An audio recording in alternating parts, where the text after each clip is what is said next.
I mean, I obviously know it's not, but I don't know like if it's an updated version of that or blah blah blah. Long story short, I got destroyed by a Sultai deck yesterday, so when I saw a cool Sultai looking deck today, I was on board. Figured we'll try it. It looks fun. It's got a lot of things that I actually like in this format right now. I think Vraska's Contempt is back to being really good. I think Fatal Push is kind of good at the moment. And I think Scarab God's really good versus the black-red decks. Things that I don't necessarily like with this deck, I think we might be a few black sources shy of me really wanting to play these Gifted Efferborns, especially when, you know, potentially 7 of these black sources can come into play tapped. But that's fine. This has always been one of my favorite cards. That was an Ixalan. It's worth like $6 in paper now, which makes me depressed because I sold some the other day. But to give it a try, and I actually think between the Duresses, the Bloodfast, the Negates, the Brontodons, basically the entire sideboard, the Carnage Tyrants and the Nissas, that we might be able to stand up to blue-white control. But in games 2 and 3. But I actually do not expect to get paired versus a great number of blue-white control. I mostly expect to get paired versus green-based mid-range decks like green-black aggro and you know, mono-green whoop-ass, and the black-red decks, both the Beaumont Courier builds and the slightly bigger builds. And I assume we're going to get paired versus some you know, black whitish aggro decks slash Esper aggro decks as well. That's what I would expect right now on Moto, but who knows? I don't play enough to really make those calls, I guess. So we had to mulligan our first hand. We have no lands, and our second hand's pretty good. We've got a good portion of our way to that. I kind of want to keep this. Kind of looks weird, but I actually think just like applying pressure, like a 2-drop on 2 and a 2-drop on 3, goes a fair amount of the way in this format at the moment, especially if like we're paired versus any of those mid-rangey green decks that we were just talking about. And we get massively punished right off the start. We could have led with just a random other black source, which was probably the correct play, since we knew we were going to play this on 2 and potentially play this on 3 anyway. So I feel like I just gave up a good shot of having any type of tempo play there. It just seems like I really just butchered that. I should be attacking for 2 this turn, playing a second creature if I just thought about my turn slightly more. And if he is playing mono green Wolf-Ass, which like there's a reasonable chance that he is based on the initial start that he showed us, then missing that initial play could be a hugely big error. So Corey chimed in with keep it real quick, which makes me think that he is lagging really far behind. But glad to see you here, Corey. The coolest of cats and our streamiest of managers. I think I'm going to go ahead and throw that away, and I'm going to go ahead and throw this away. I don't want to miss my land drop, and I think the Liliana is better than the Gifted Efferborn. And I'm certainly not getting rid of my Gifted Efferborn versus potentially just like mono green Whoop-Ass. Kind of interesting. He doesn't have a play on 3. That seems outrageous. Is he going to flash something in? Do I just attack? Figure out what happens?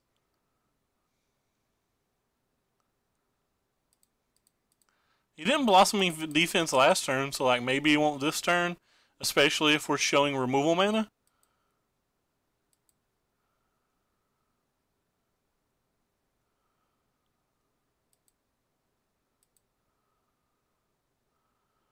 Looks like he will. Wonder if he's going to take the Gifted Efferborn out of the equation. Just wouldn't have expected any of those things to occur right there. I think we're just going to pass and hold up Sir Choops. But yeah, as I was saying, Corey Coolcat is our streamiest of managers, and everybody should be thank him for all of our beautiful graphics and things. They're all thanks to him. Probably doesn't have another blossoming defense. Or he would have probably ran back the same play. Oh wow, he does have another blossoming defense. That's I would say that's a tilt, but like I don't think I really care now that we have a Vraska's Contempt, because what's the odds that he has a third? Just seems like there's almost no odds that he has a third, right? Like he's going to attack us for 5? Oh gosh, our opponent is. I feel like he might be playing a different game than I am. Or does he just have the third? He does just have the third. I still feel like he's just kind of playing a different game than us. He's down to 1 card now. We still have Liliana and a Vraska's Contempt. We're slightly ahead on the race. No, I'm not ahead on the race anymore, but we have this thing and this thing. I guess I have to play this one then. If I play this one and buy back this, we're just dead, so I have to play this.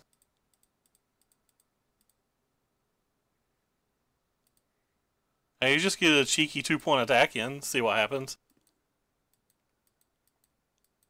I had no idea Local Dope does have MTGO.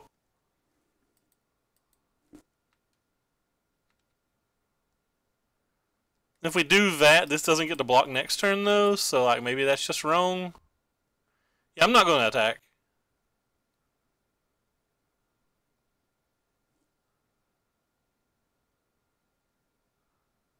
See, he can pump this and attack with that stuff, so no matter what, I'm just dead on board, right?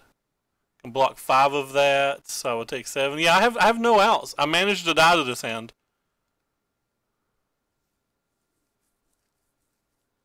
Yeah, I'm just dead on board unless he makes a bad play.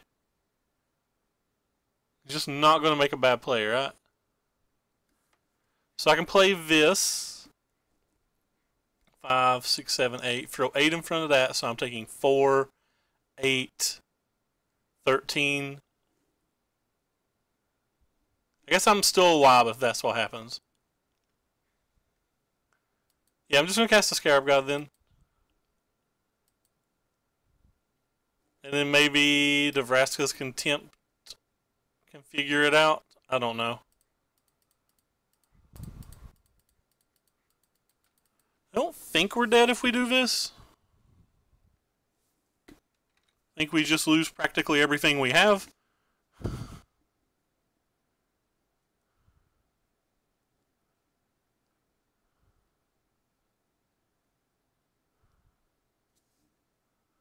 I thought this game was locked up. Like, I didn't think we could lose, and I don't think we could have lost had I not made my play error on turn 1.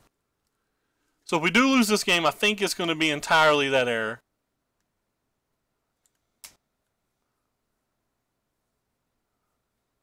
Well, that's just interesting to me. So we're going to throw this here. We're going to throw this here and this here and take 11. And if he can crew this next turn, we're dead. We don't have any other options, do we? Yeah, we just don't have any other options. Hey, Albert. What is up, man?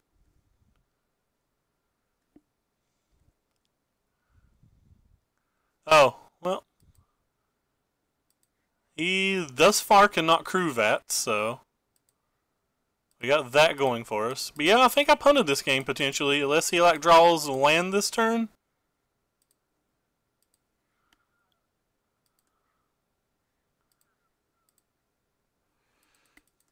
And the land...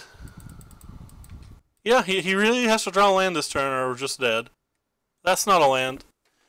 I like how he just drew 4 lands the whole game. But, yeah, I still punted this game. That's a bit of a tilt. I felt like we were several years ahead. Well, what do we want out of our sideboard? I don't think we want any of these cards out of our sideboard. Like, we could potentially play another Death Toucher, but I don't actually think it's particularly good here.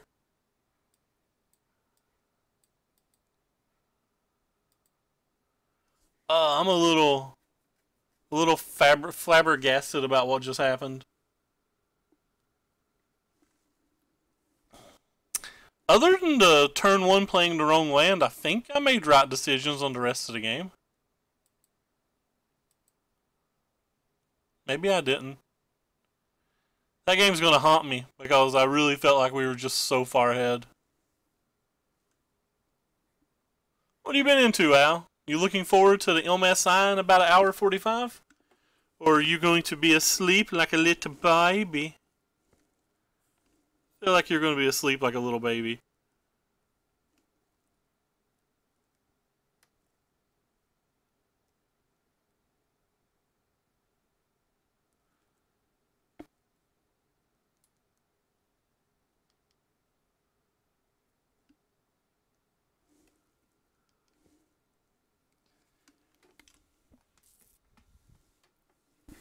Was a pretty bad play mistake I made on turn one, I think, though. I'm going to keep this hand. I think I'm going to play this hand similarly to how I should have played last game. Today should be kind of interesting. Team Liquid still has a chance. So this is what we should have done game one.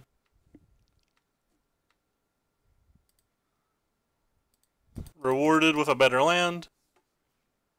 Go Gifted Efferborn.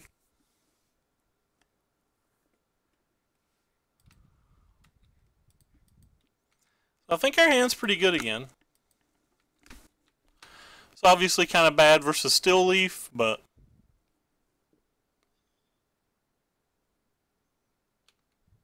it's kind of bad versus that. We have Vraska's Contempts in our deck, though. So we're not going to sweat one Ronus.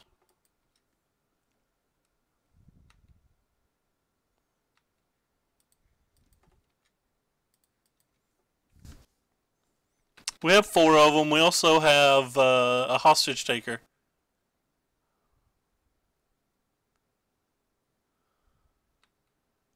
That's a problem, but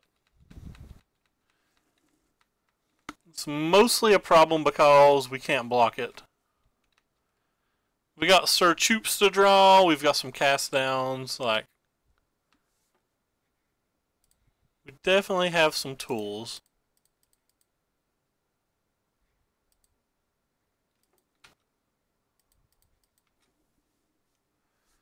Keep doing your thing, little country gifted.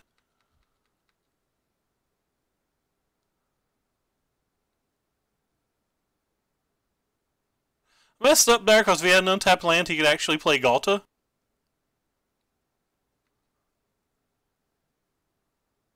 So that was a play mistake. He can also now still just play Galta.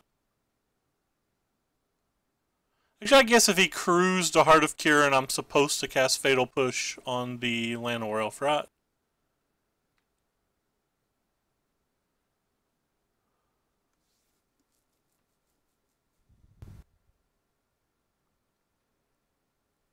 Sure.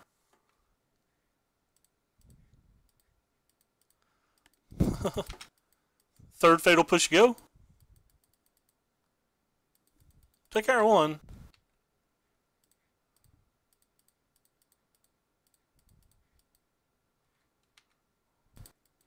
Play Sir Scarab.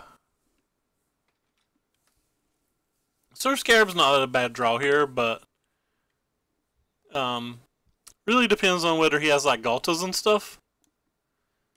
Of course, he didn't have a Blossoming Defense last turn, which means he probably won't have it this turn.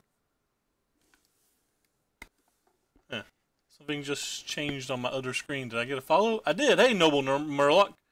Oh, it was a host. But thank you for the host. Thought it was a follow for a second. I was going to say, I recognized your name. Yeah, I knew I recognized your name. You're a sub. I was like, what the hell? But how's it going today? Hope you're having a great time. And I saw you stream in a while. We must have very different sleep schedules.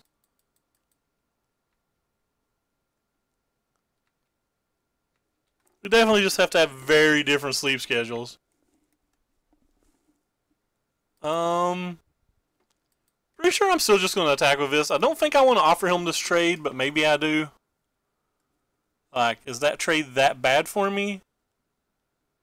Gets rid of his thing forever. I probably have to block it if I don't. Yeah, I'm just going to attack with the gifted. Oh, you just got done streaming. That's fair. How's your streams been going? I turned in to see a Yu-Gi-Oh card on the table. Hey, don't hate. This come out of a treasure chest. So like this is obviously obviously great, right? The hell is he attacking with this for? Does it mean that he has a thing? Wow, 7 hours. I couldn't do it, man. I could not do that. That'd be too long without basketball. Alright. I don't care a whole lot about that.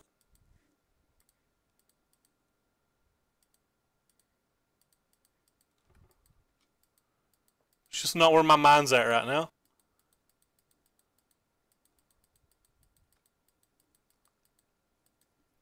Because he can't get it out of my graveyard.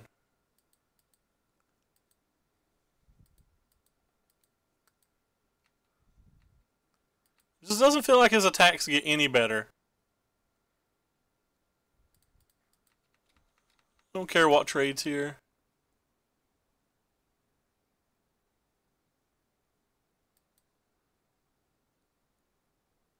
I've definitely not streamed for 6 hours and 57 minutes. This is in fact the first match I've been online for.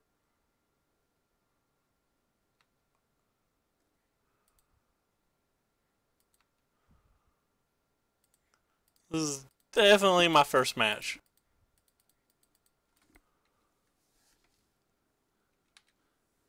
In fact, I literally just turned Moto on even. It's not been on today. I woke up, I watched a live auction, then I watched the playoffs, and then I watched like 75 hours of YouTube videos. And now here I am. 75 hours of YouTube videos is definitely an exaggeration, but I watched a bunch. He taps out, he's dead. He did not tap out. He's just dead anyway, then. Alright. He's just dead anyway.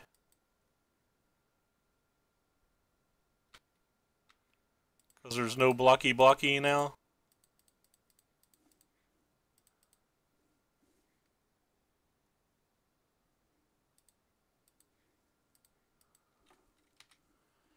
Considering how good our hand was and how medium his hand looks, like this game was a lot closer than I thought it would be as well.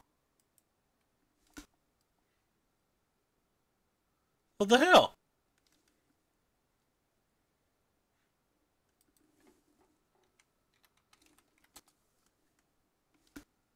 Slash uptime did not work for me.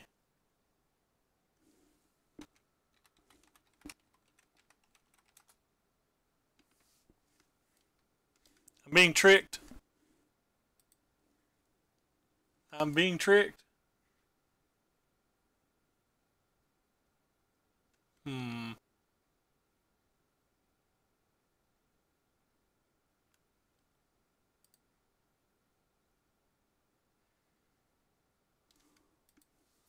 Still don't think I'm changing anything from the play to the draw. Says stream is not live. I am dropping a fair amount of frames right now.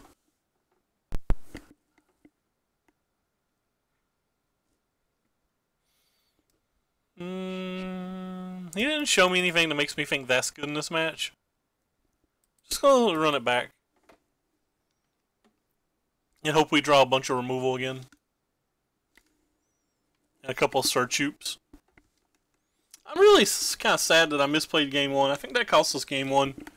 I think we should be up around right now. Though if we run to draw that game, we might not have won it. We have no removal spells whatsoever, but I don't think I can mulligan a double gifted Efferborn hand, even if we're not playing them on curve. Which, I mean, we have 2 draw steps, so we have a chance to play them on curve.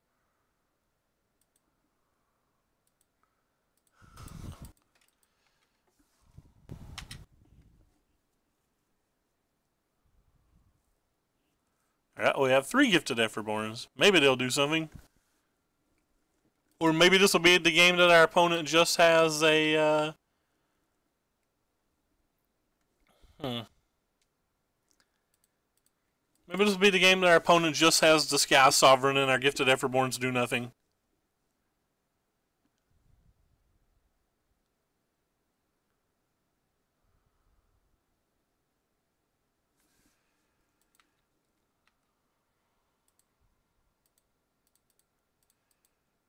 I'm going to play the hub because if we draw a black source, we can play both of these next turn.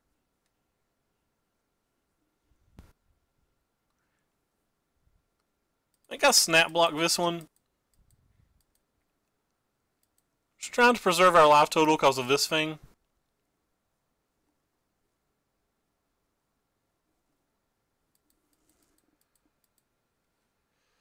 Huh.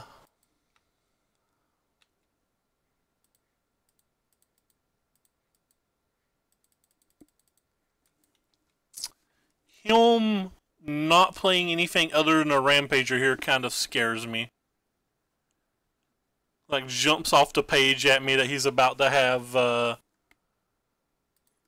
relevant 5 drops and, like, combat tricks and stuff.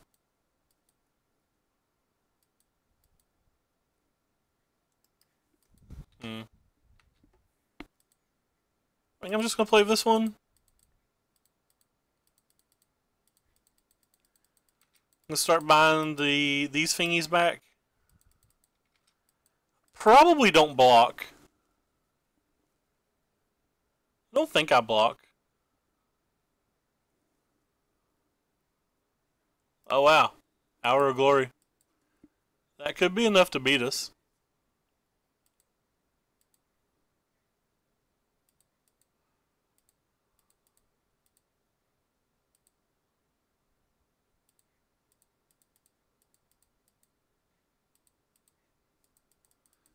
I wouldn't have ever guessed Hour of Glory. I don't think those green decks have enough black sources for actual black spells. But it's certainly going to beat us. We have to block here too. Which is the real kicker.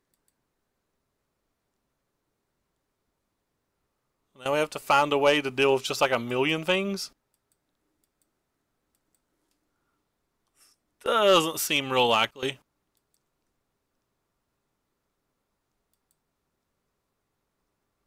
Still has 4 cards in his hand as well.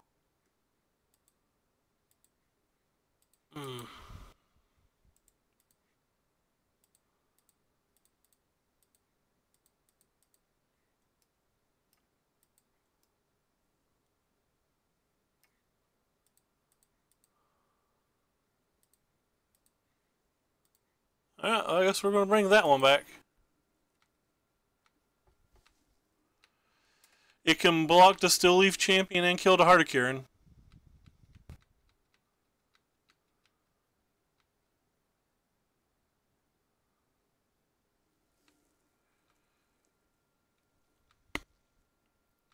I'm just probably supposed to attack with the Gifted Efferborn, but I don't know. I guess it protects the Liliana. We're dead to Blossoming Defense.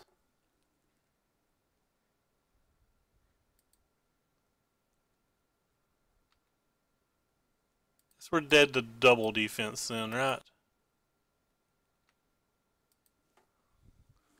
I think I just have to let this put me at 2, because if he's got a Blossoming Defense, we're just dead.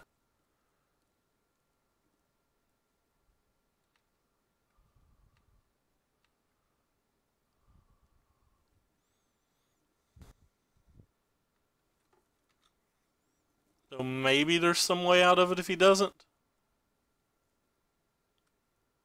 Maybe we can draw enough things to kill his things or something. Imagine if he has a Blossoming Defense, we're just dead though and don't even have an out.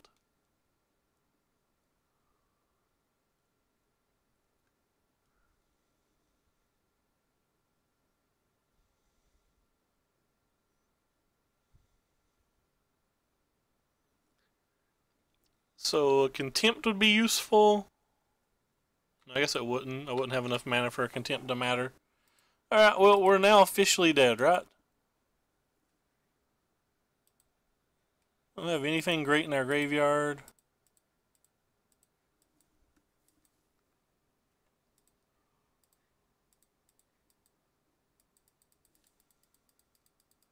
Getting smashed, gamer, but I think I punted game one.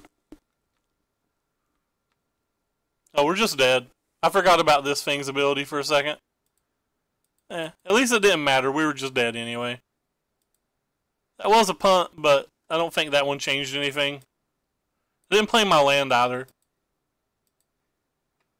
Well, that's a discouraging game to lose, because, like, I technically felt like we were just a mile ahead game one and I threw it away. I don't think I done too much wrong game three. I think my draw was just kind of medium and his draw was slightly better, but his draw wasn't very good either. Not drawing any of the 10 removal spells, well 13 if you count the Sir Choops, is a pretty big problem. I thought that if we drew like a Chupacabra or something that we had a chance. But it was pretty low. Alright, we'll keep this hand. It's pretty medium again. It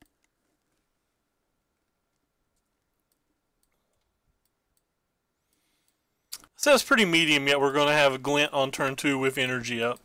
I'm not sure this is real great right now. Opponent mulliganed.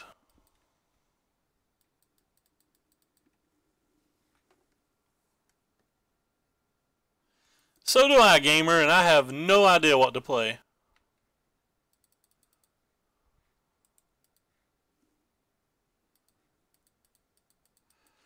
Like, I've about decided the red-black is the core deck that you start with, and not because of, like, last weekend's performances or whatever. It's just, I feel like it has the weakest holes in the game. I don't think I would take it to a non-unified tournament right now. It's just not my cup of tea, but I think for a unified tournament, it may have the least amount of holes.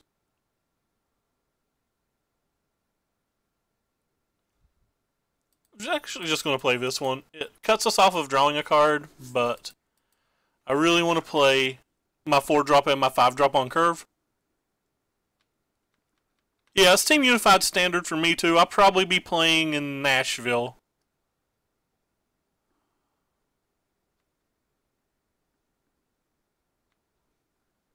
I think that'll be a fairly common set of decks. This is kind of interesting. Think I'm gonna do this, but I want to do some testing to see if we can play black green and red black, and just share the, or not share, but like if like one of the decks is reasonable without the duresses, because that's kind of like the only real overlap.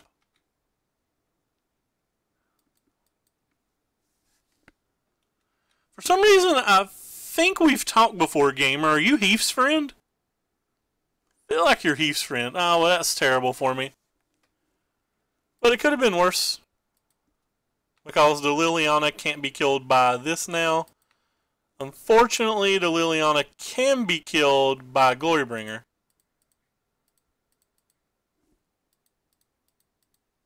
Oh, you used to come in all the time. Gotcha.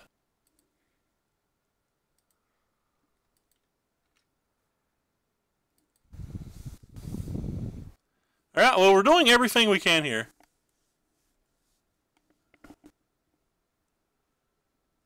Tick that up for mana, so that means there's a glory being bringered.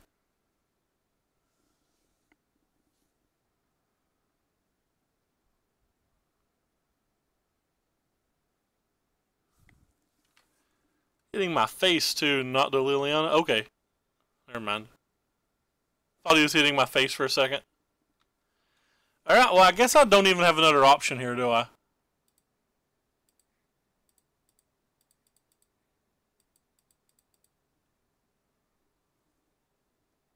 Like, this is the only play I have access to. And if he has a removal spell, we're going to unchain the Glorybringer, but we have no way to kill the Glorybringer, so like this is literally our only gambit. Thanks for the auto host buttons. I really don't want a blue-white deck in our pool. I feel like if the decks are split out like that, that maybe our blue-white deck can just be, what am I trying to say? Can just maybe be blue-white gift. Because I actually don't think the blue-white deck itself is particularly good at the moment, but like everybody tells me I'm wrong. Alright, well, that's successful so far.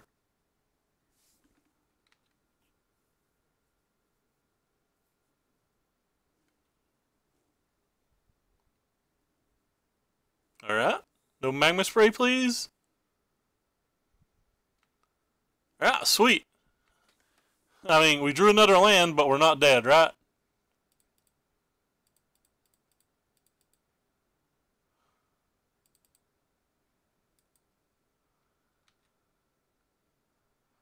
Guess I'm going to keep this one back.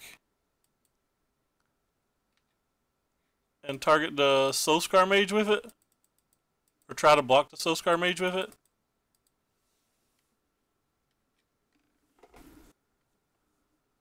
Drawn a lot of lands this game, but he's drawn a pretty good amount too. He's got like 7 or something. We have 9, so. Alright, you can have a Dragon Skull Summit. And now we need to draw a Contempt for this before he gets back to Phoenix.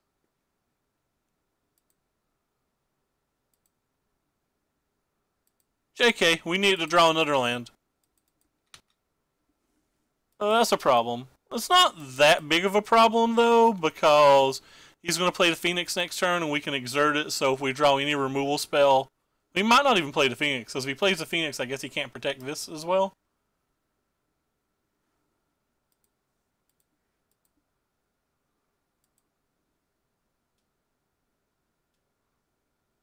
So if we draw any removal spell, we can kill the Phoenix on the back end at least.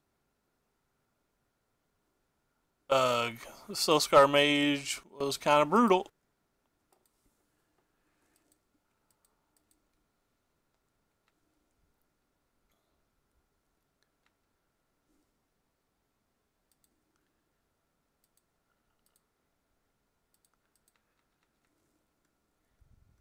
Definitely need to draw something relevant, and we need to draw it fast. Do all the red black decks play Walking Ballista? I didn't actually know all the white, or I didn't know all the black red decks played Walking Ballista. I haven't actually paid much attention to the Levy build. I guess the Levy build definitely did. Yeah, I guess they do. I guess you're right. Well, damn it.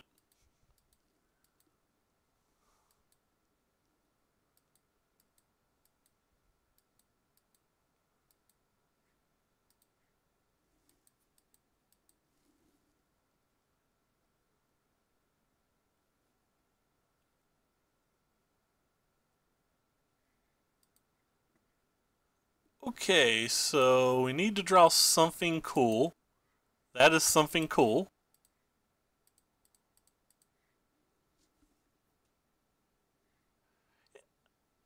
I thought every deck runs Ballista.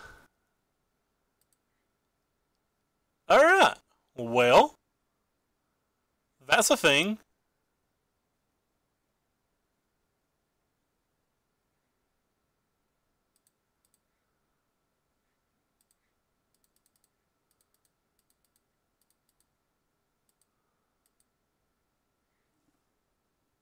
Just jam mono blue flyers. That could be reasonable.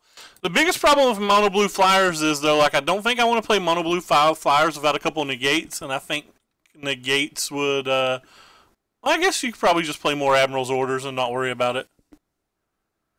Can't really attack with anything this turn. Oh, they have Magma Spray main? Rip. I was really hoping that. Champion of Wits would get us a friend here in a minute.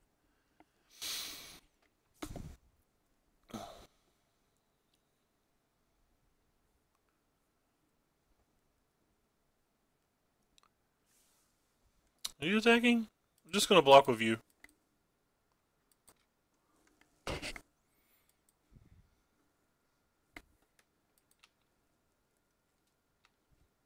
Ooh, that's a good draw, isn't it? So that's the type of draw that brings all the boys to the yard.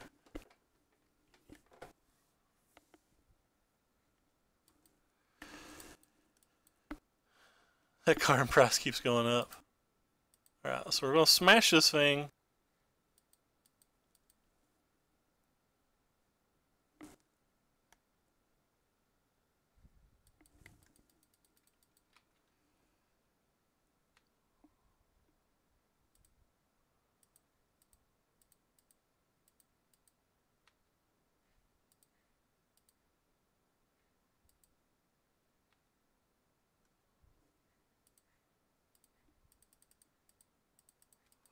Hopefully he doesn't have a removal spell.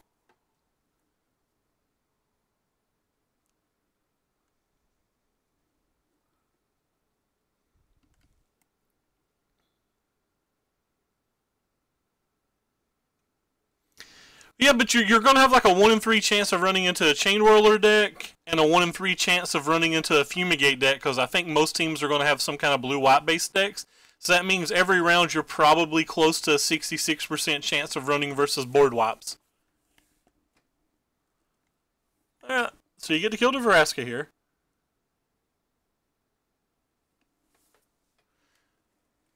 You could, the mono red could just be right. Like mono red probably beats red black in a heads up match. Okay, that might have just killed me. That may have just killed me. I thought we were in great shape, but now I feel like I have almost no chance.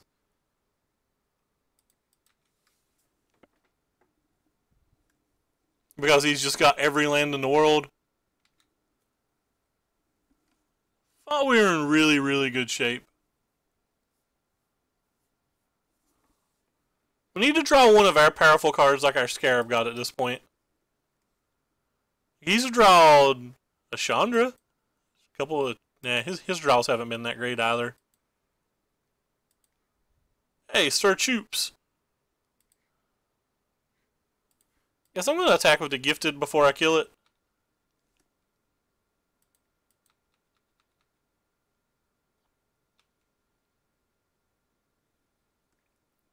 Mono red might be better in a field like that. Mono red's probably better versus both blue white and the like the heads up red versus black mirror.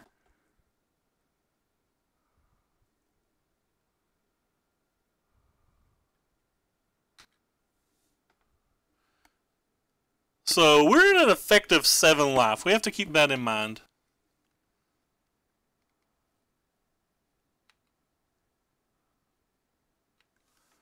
Alright, well, that was a good draw.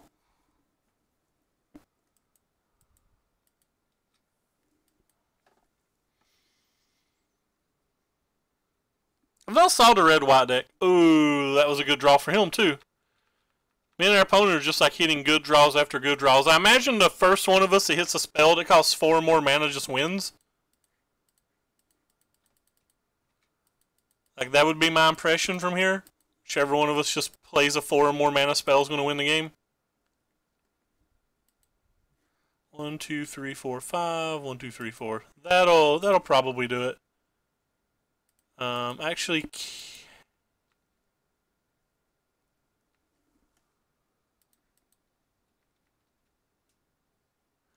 I think it's going to be a terrible time. I do not want to go. How close do you live to Nashville?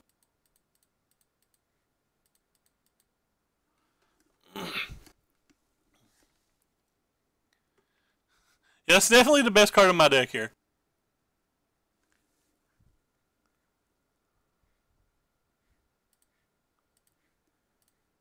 And he can't have his dude back. Oh wow, he didn't activate it again. He's supposed to activate it again. Just get all the creatures out of his graveyard, but I guess he doesn't care. I don't know. Gamer, because I have to drive 6.5 hours to get there. That's why it's going to be terrible. Hey, Dung, what's up, my friend? I have a 6.5-hour drive. I just don't want a sideboard again. Is my deck perfect if I never want a sideboard? I guess I don't want these glints. I would rather have anything over these glints.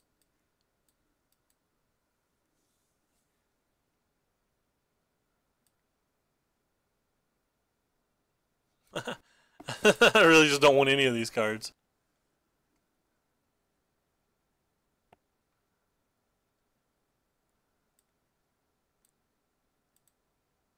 Fine.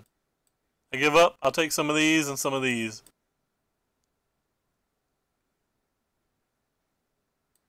Actually, nah. Let's get some of these big bad boys in there. I don't really want the Chain Whirlers either. Or sorry, the Champion of Wits and the Lilianas either. But our sideboard doesn't look like it's made well for this. So I brought in 6 drops on the draw versus the red deck. Durham, North Carolina is like 15 or 20 minutes closer, but I just don't want to go to North Carolina. I'd rather go to Nashville. I think we're going to do the 6.5 hours down, play the Magic event, 6.5 hours back, all on the same trip. I don't think we're doing a hotel or anything. I think we're just going to be balling. And by balling, I mean I feel like I'm going to roughly die. I'm not a very healthy person in general, so.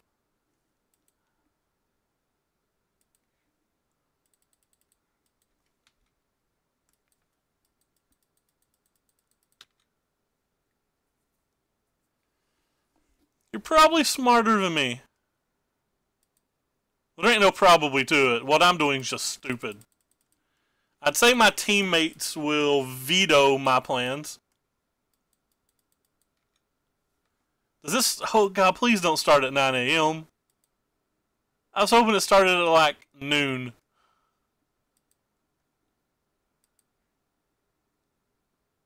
We're really good at drawing these Lilianas that I don't really want.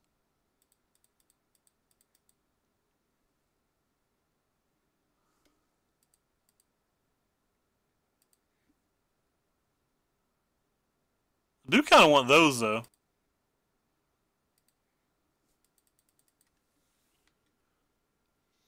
Proto, I'm poor.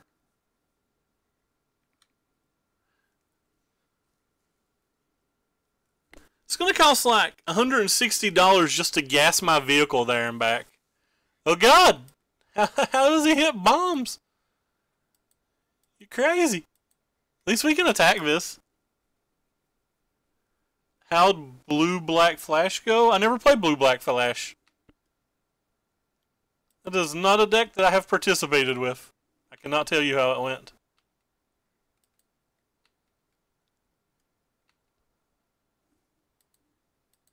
What the heck is an Airbnb?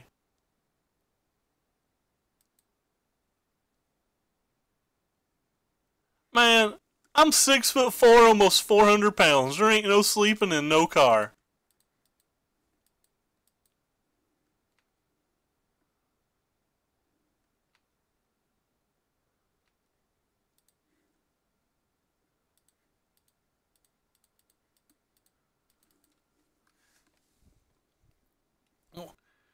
Well, Proto, you're tiny. I gotta drive a big 4-wheel drive SUV to tote me around. I have no idea what Eventbrite even is. I have never heard that name before.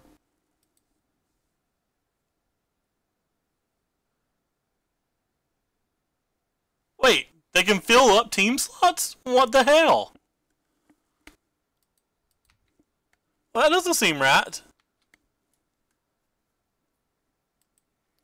They're really going to like deny me going to an RPTQ because they can fill up team slots? That is outrageous.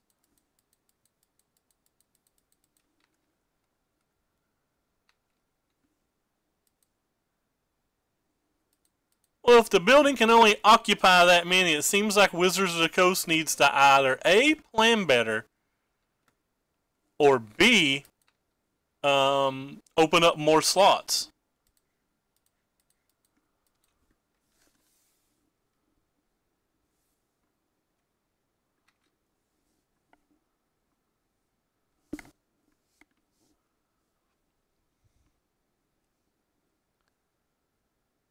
Am I the only person that finds that outrageous?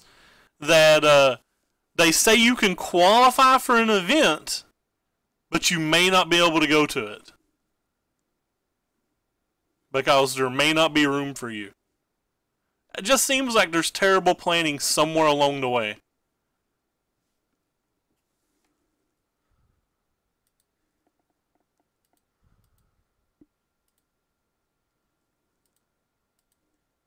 Kind of surprised he didn't just get Doomfall back there. I guess if he got Doomfall back there, this thing would be dying.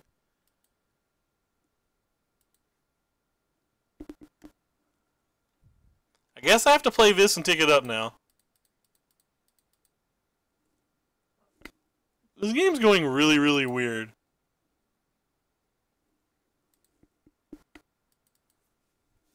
And by weird, I mean going miserably for me. Well, 10th degree, they should, like I said, they should play better. I mean, or they should plan better. Like, what happens at a pro tour? Are they gonna turn people away because they accidentally qualify too many for a pro tour sometime? Like, everybody uses their silver invite and shows up to that particular pro tour, and they have like 200 extra people than they expected? Yeah, it is a lot for a local game store to host, which is why I think this entire system's kind of stupid.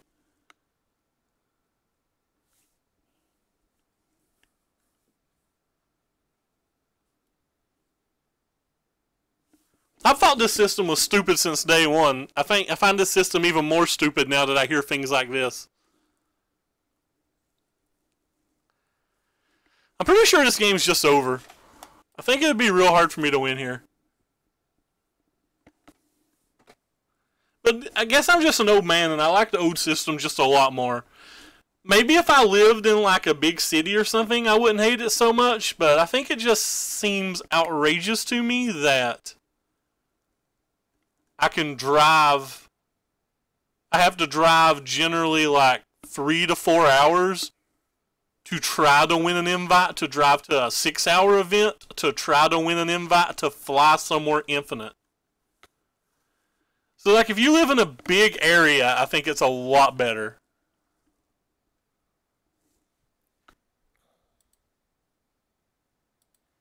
I kind of want this thing to die, and it just seems like it's never going to die.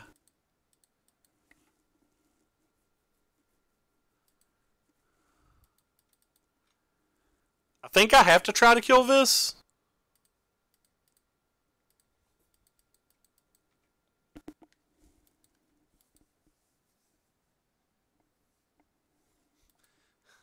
Pampered by SCG events. I have like a minimum 4-hour drive to the closest SCG event. I find that like a lot. That's like a pretty long distance, I think. I think I just have to try to preserve my life total. Really wish we hadn't got that other Liliana earlier, but I didn't think we'd just draw mono lands the rest of the game.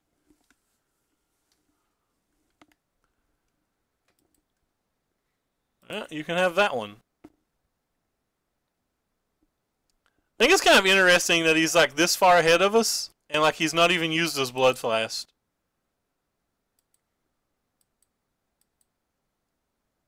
So he's going to buy this thing back. I'm going to take a minimum 7.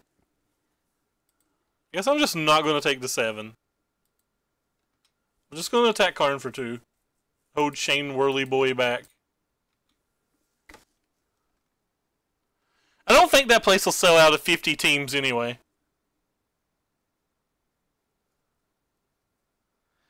Kira, in the area of the woods we live in, it's not 4 hours on like highways. It's like 2 hours on 2-lane curvy roads and 2 hours on a highway. Like there's not most of our events aren't connected by interstates. Or like we very barely get on an interstate.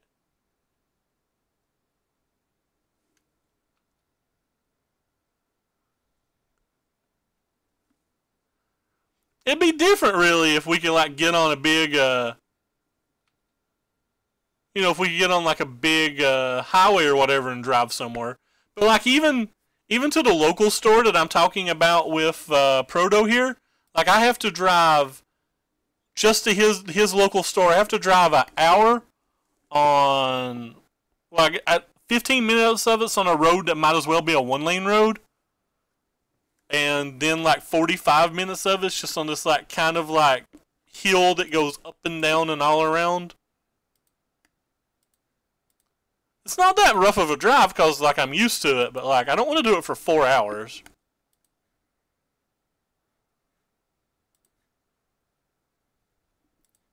Have you gave up yet, opponent? It used to be a lot worse, but they put a new road in, which was sweet. Alright, we'll attack Chandra. I do have one local game store that's like 30 minutes from me. 30 minutes, 20 of it's on like a 2-lane road. 10 minutes of it's on like a 4-lane road. But like, the store doesn't really hold anything more than like a Friday Night Magic and like a store championship or whatever. They don't hold, you know, SCG, IQs. They don't hold anything of that nature.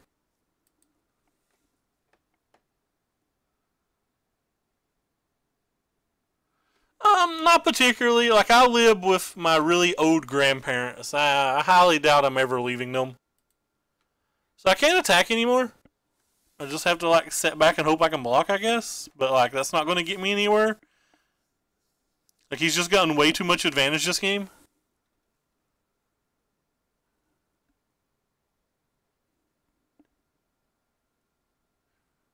We did draw 13 lands and 10 non-lands, though. Yeah, I live in eastern Kentucky, like, the worst part of it. I'm not close to Hobgoblin. I'm an hour away from Hobgoblin. I don't think I get free attacks with Champion of Wits because I'm really hoping to block this someday. He gets free attacks if I ever attack with the Champion of Wits. This thing doesn't really get to attack unless I do. Like, he's had a Scrap Heap Scrounger in his graveyard all this time, which is why I've been holding the Champion back. I didn't just want him buying this back and starting smashing with it. Oh, well, this game's over now. I have no out from this. No, it's a store already. It's a local store called Hobgoblin. I won't waste my opponent's time. Hobgoblin Computer Repairing Games, I believe. I think if this game's going to go this long, I actually want this thing.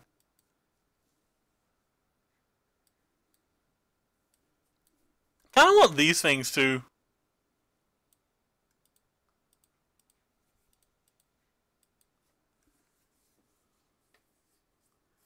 Now, page 3 game zone's the only one that's even semi-close to me. Alright, this hand's terrible, but I'm going to keep it on the play. We have a couple draw steps. We have some powerful cards, but I wouldn't expect this hand to go particularly well. I have the cards that I want to try to win this match with, but like, I'm far away from the lands of being able to use them. And now if we can just draw a blue source, we will dance like there's no tomorrow.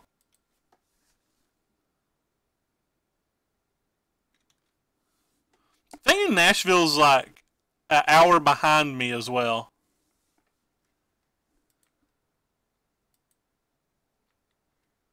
There's a blue source.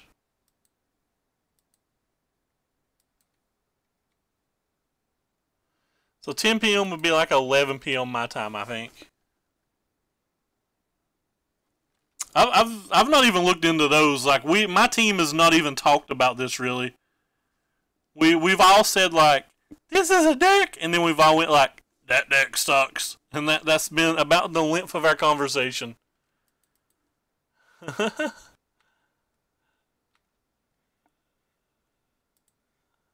Ooh, that's a spicy little draw.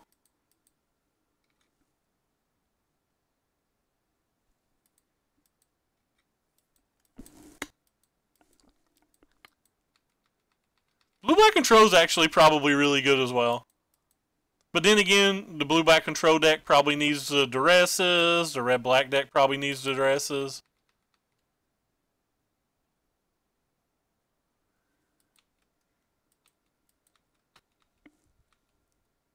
Feel like a champion right now.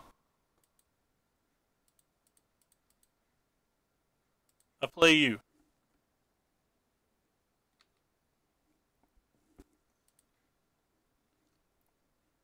I'm going to throw that in the graveyard. I think I'm going to throw this in the graveyard.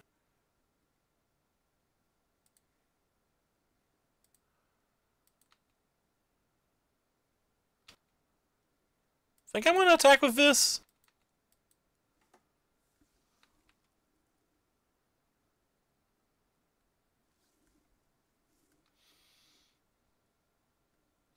Oh wow, he's going to pump that up? Huh. I didn't even think of him doing this.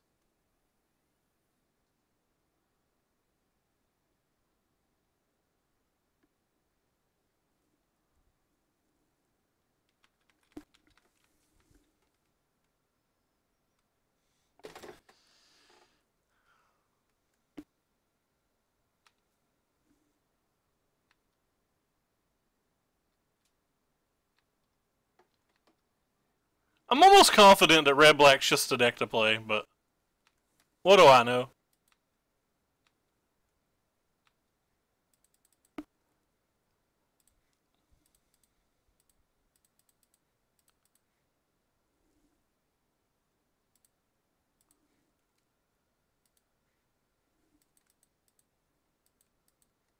That card's good. Just gonna pass here because I don't want to get doomfalled.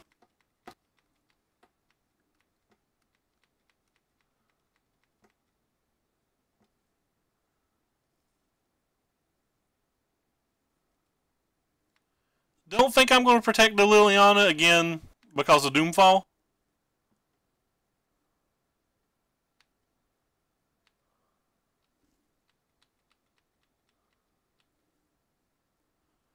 If we really want to deal Liliana, we can also just get Danissa back. Or get it back with Danissa. I misspoke.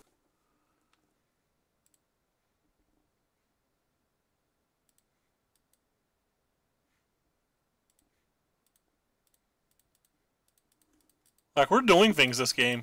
Doing things is fun. Might have to look at the red-white deck. What don't I want?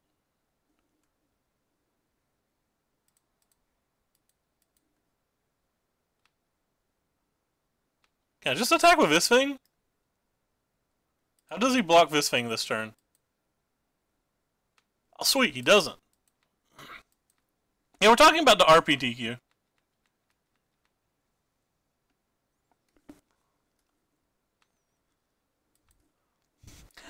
My goal in the RPTQ is to sit in the middle and play all 3 matches, because I don't think my team's going to test any other than me, and I stream every day, so that's where I'll be getting my testing. So if he's got a way to kill this and this, I'm going to be a little sad.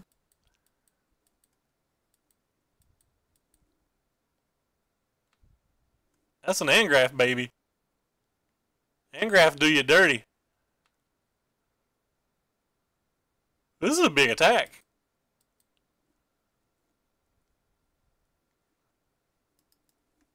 I sack my bro too, don't I? Yeah, I sack my bro here.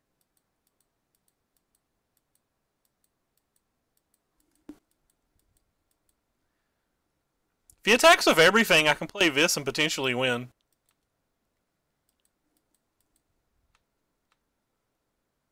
I don't think he's interested in blocking with any of those things.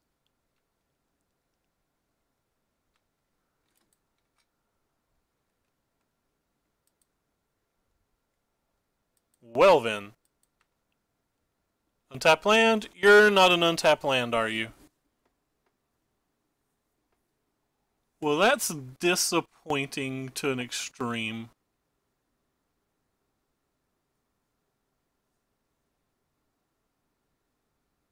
Actually causes some problems here.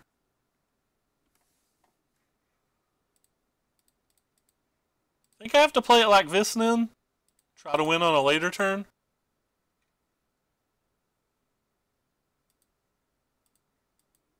Do I care about Angraff? So Angraph's going to deal 2 damage to me and make me discard a Vraska's Contempt.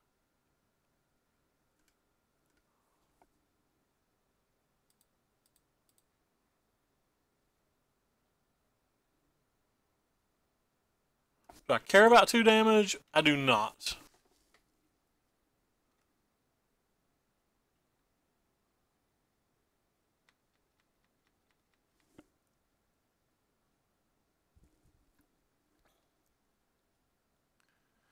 I guess if I'd played the Nissa,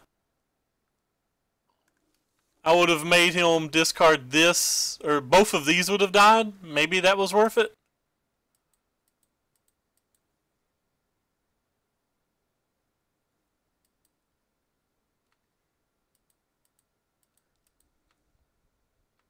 Maybe that was worth it.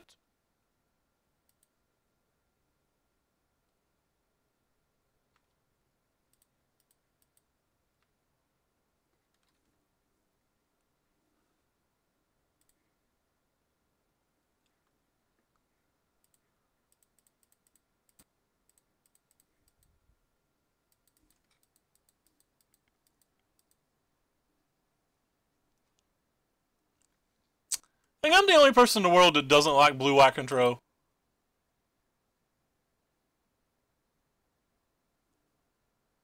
Yeah, it's pretty likely, gamer. There's definitely going to be somebody there that messes up.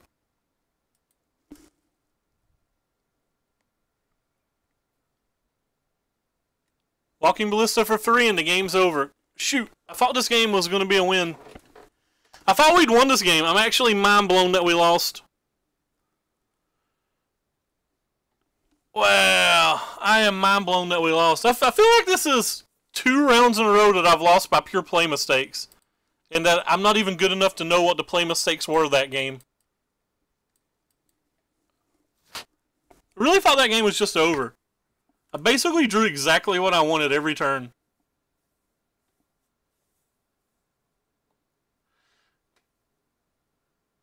Should kill Pia, but if I kill Pia, he just pumps all that mana into the Heart of Kirin and I'm dead on board.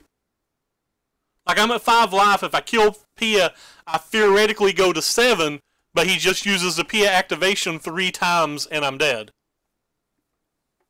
So I can't target Pia.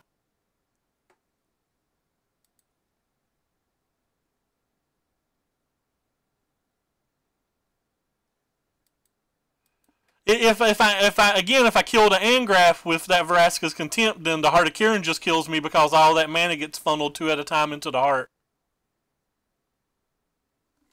I guess I'd be 4 points higher, but he had enough mana to deal 5 extra damage, maybe? I don't know, maybe he didn't.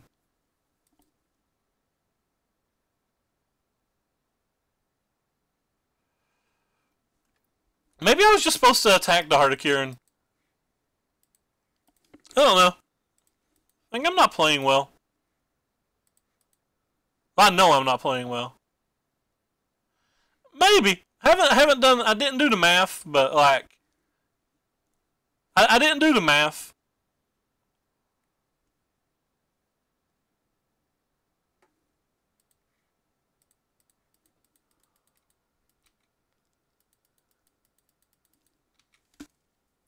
Because, I mean, he could have had other things too, right? Like, he could have just had a Murder Bolt. Murder Bolt says that I don't survive any of that as well.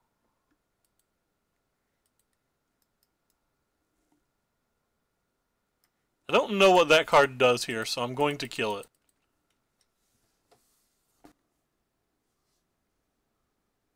Hey, Heath, what's up, man? There was one that I played versus on stream last night that had Muldrotha.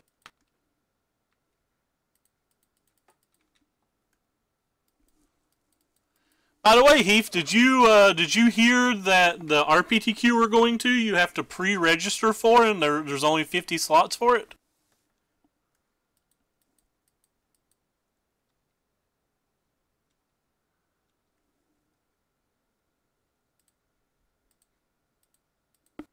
Apparently 13 of them filled up on day 1.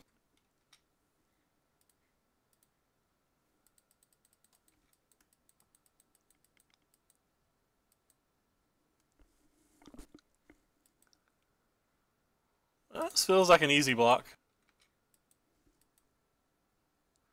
Yeah, Gamer Noob was telling us that, or telling me that.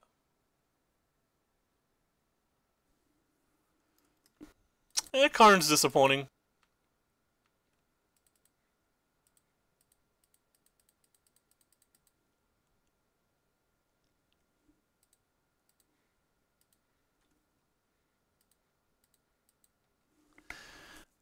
I don't care if he makes another thing with Karn and then like attacks and I have to block with Sir Choops. I'm fine with that.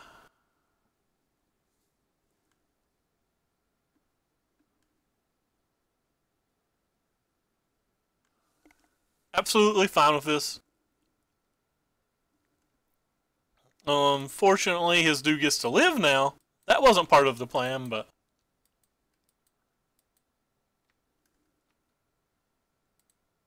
I'll start with this. So I can either play this and this, or I can just play this. I think I like playing this and this. I like playing 2 threats more than 1. Maybe they counterspell this. Who knows? I assumed their deck would have counterspells in it. It's a good... My Liliana's basically going to die this turn. I might be able to like save it if I throw everything away or something, but...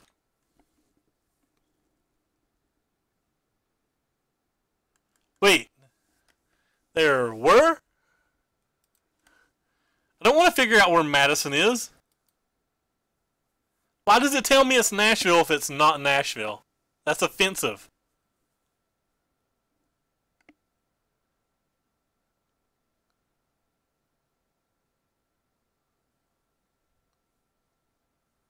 That attack doesn't seem great. That attack seems better.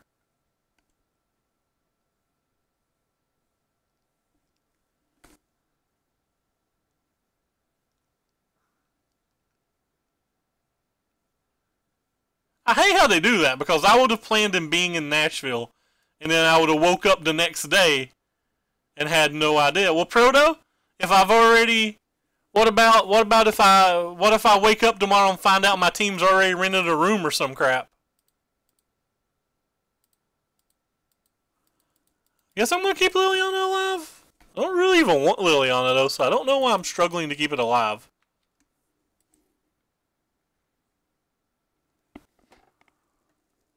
I really just don't want my Liliana.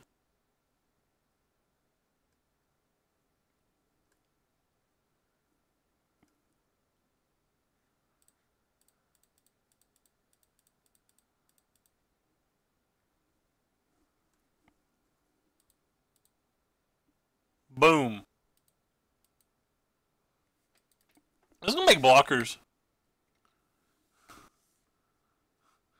Yeah, I actually looked that stuff up the other day and saw that nowhere. Which really frustrates me.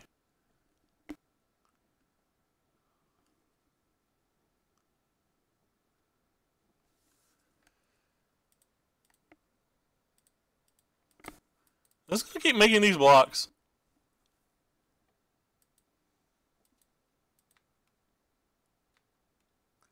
I'm gonna minus the bro now to do that. I didn't want to lose it.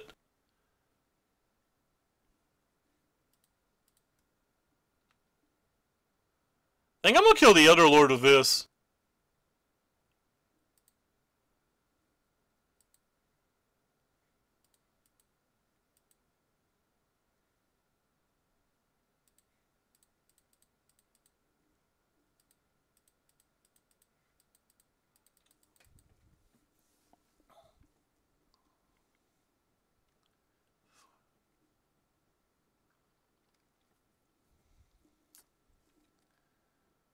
He's gonna have 5 good attackers this turn. Or sorry, yeah, 4 good attackers this turn. I know there's 2 people from my area coming. I feel like this is gonna be a pretty popular one. By the way, hello Stan, what's up? Hey John. So everybody liked killing the Lord.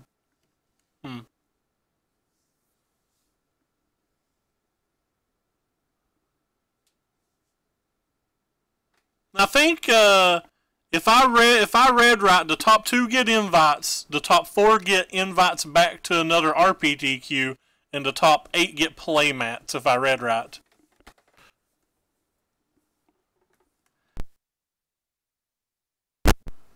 Get to actually go to the Pro Tour, and maybe even the top 1 only gets paid, I'm not sure.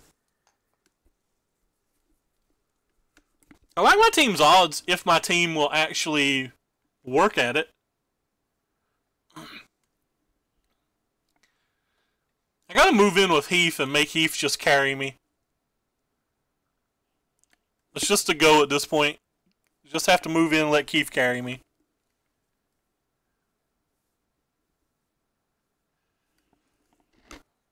Wow, he's putting a card in his hand? I don't even know what he's getting.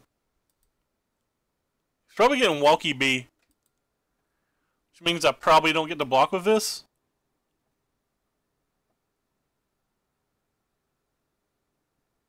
So he can probably kill at least both of my walkers now? Oh, wow, he's just going to attack me. This is a good play.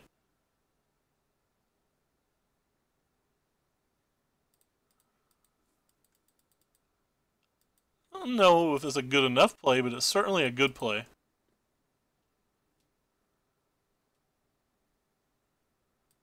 JK, it looks like it's good enough.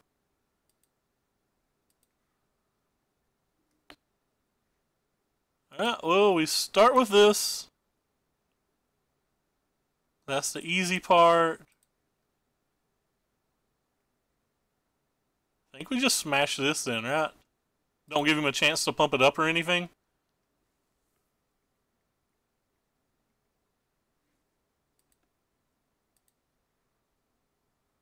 I don't want to go to Boston.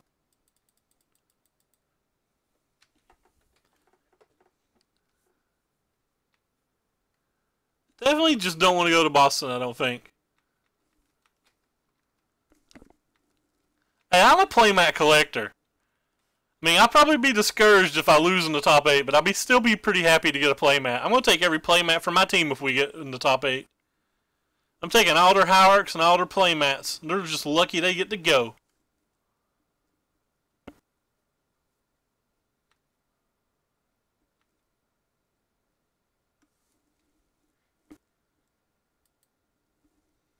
Interesting.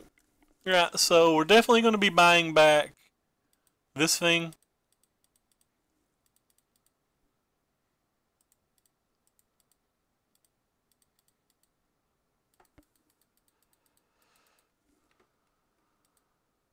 I didn't get the treasure because he sacked a walking ballista in response. I think I want either of these. Just looking for more removal at this point. Or more mana efficient plays in general. If this thing connects and deals damage, it's probably enough.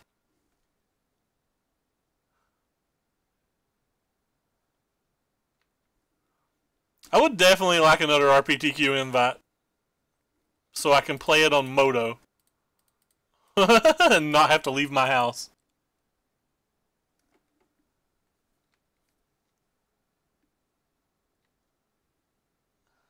Still salty about the Civil War. Don't want to go to Boston.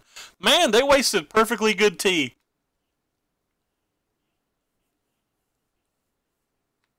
They wasted perfectly good tea. I don't know what to tell you. Perfectly good tea.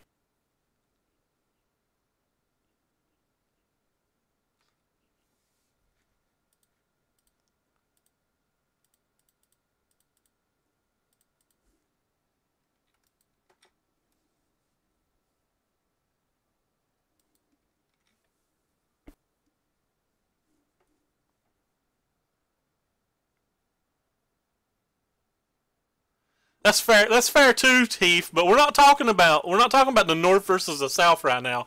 We're talking about throwing tea in the ocean or the river or wherever. Talking about throwing tea in the water down at the docks. That was good tea, man. Why didn't they just throw sand or something?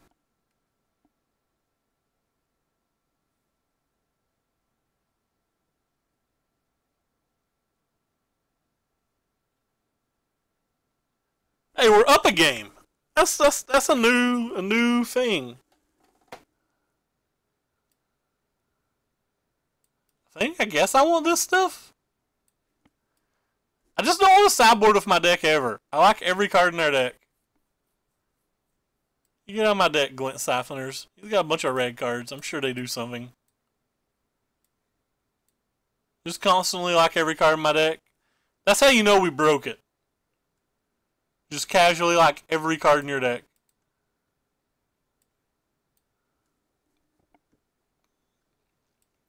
Look at one Fatal Push on the draw.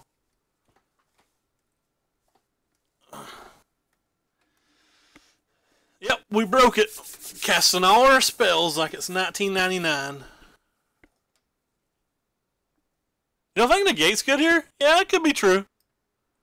Maybe I'm overthinking about how many, or how good I think Karn is in their deck. Well, I put that on top because I didn't notice this. By the way, I also just realized that this event's taking forever. We're an hour and 20 minutes in and we've not even finished 3 full matches, have we? I was supposed to leave at 5. And then the Invitational will miss the RPTQ, boys. Have you figured out what you're playing yet, Heath? I mean, obviously don't tell me or anything. You never know what Lars might be in here lurking. But, thanks, gamer. Good luck to you, too. Hope to see you at Nashville. If you see a big Jabba the Hutt looking bastard with a California Golden Bears hat on, that's me. But yeah, Heath, have you any closer, or are you just going to play red-black? Like how I just asked you not to tell me what you're playing and then specifically asked you what you're playing. Oh, God.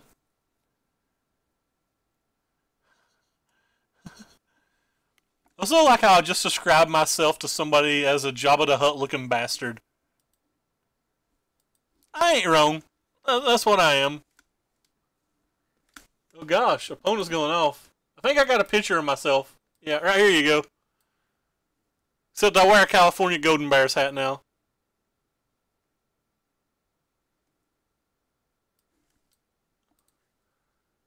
Pull back up my tools on the other screen so I can see everything.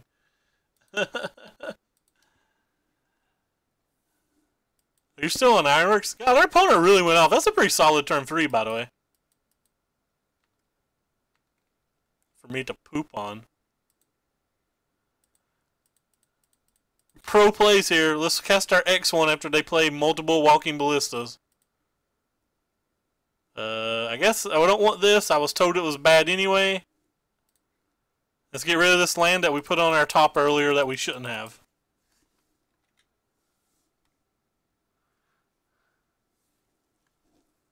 "6'4" giant Jabba the Hutt. Can't miss.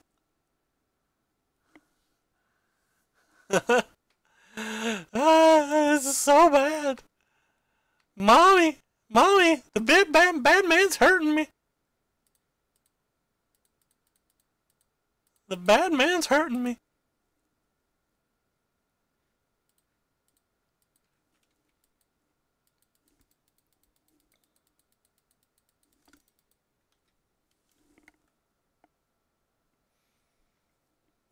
What are you going to do, opponent, when Sir Choops runs wild on you? Oh. No, you're just going to do that, are you? Suck it, pal. Frashy B don't care.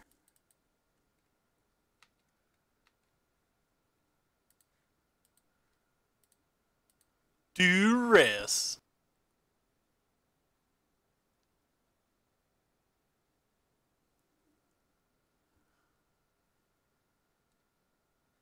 I guess I will not pay my mana.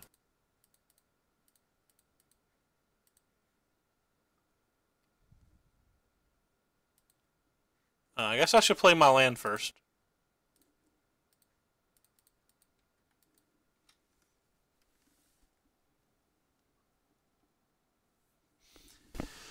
You don't even get to go to the RPTQ, Heath. You're going to be in day 2 of the Invitational.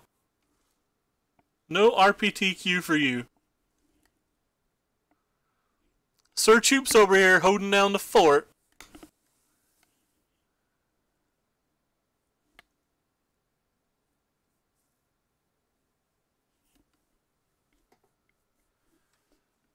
So this is like kind of brutal for us because when I play this and kill this, he can sack this in response and just get this back for free. And then it like does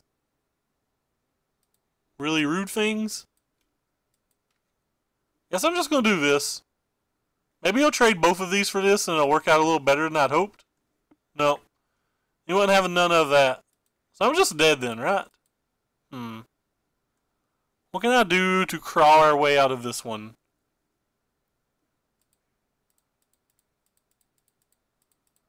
Let's start with this.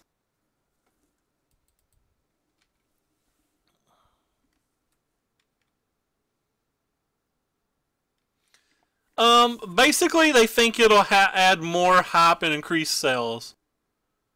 Now, our RPTQ's on June the 10th, I believe. Oh, top 8 the Invitational. Yeah, fair enough. And the Pro Tour's the week before.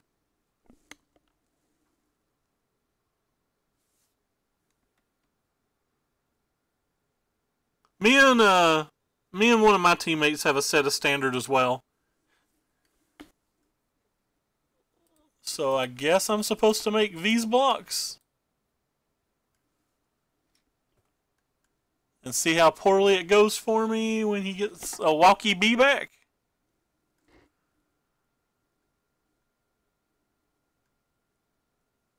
And by poorly, I mean I'm dead on board. Alright, well. That was miserable. Let's reevaluate how we sideboard. I think we want you. I think we want you. I don't think we want any of this crap. I think I'm actually going to take you and you. Maybe a couple of you too. Really don't think Glint's very good here. But I also don't want the duresses and stuff. You don't kill anything. Alright. Just don't want the Glints.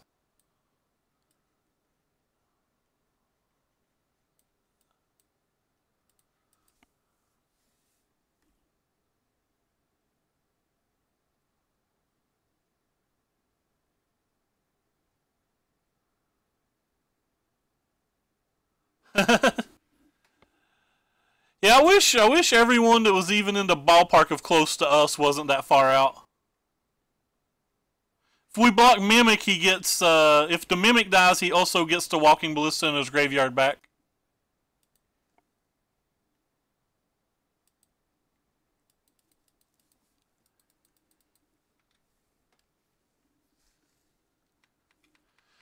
Scrap Heap Trawler says when any artifact dies, you get a smaller one back. So, like, if the Mimic dies or the Scrap Heap, either one dies, he gets the Walking Ballista that's already in his graveyard back.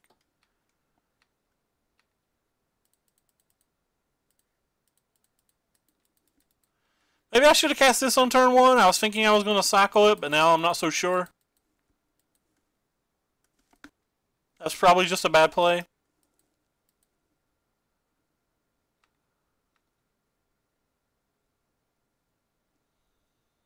Maybe it wasn't.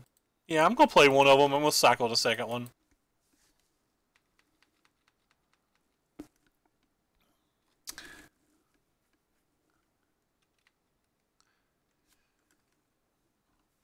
Yeah, but then the Walking Ballista that's still alive, he can throw to us at the end of combat.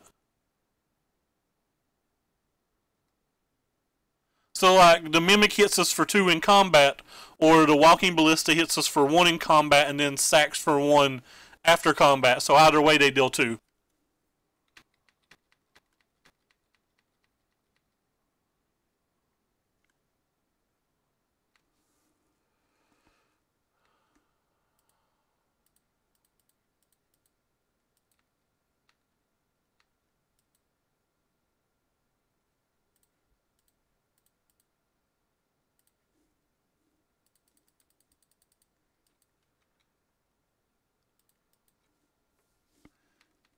Go, go, gifted Etherborn, bring us that points of life. We got a pretty removal heavy rich or removal rich hand here, which I think is kind of reasonable.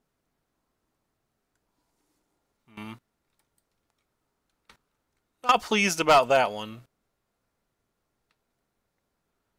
Think I'm still offering to trade because this just does so much for him.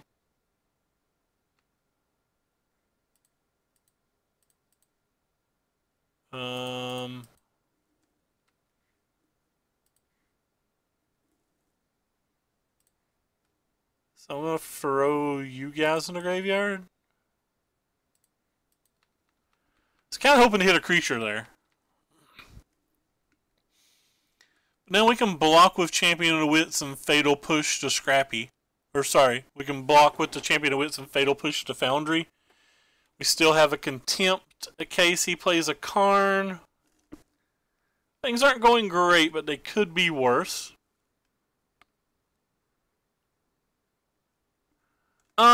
I think it's less powerful than green-black, but I think it's competitive, and I think it's pretty fun, and I think it's kind of difficult to play, but I really enjoy it. I think it's a better deck than one would expect. I'm definitely blocking here for multiple reasons. One, I want to do this.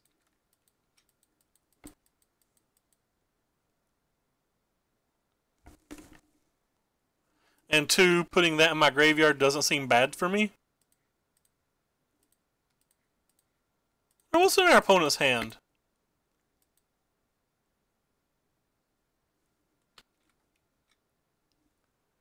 I think maybe GPG needs white-black, I think. Only one deck gets a Braids. White-black just never beats the red-black deck, though, does it? Like, is that close to 100% loss? So this is going to be Scrappy. Hopefully he doesn't have another removal spell.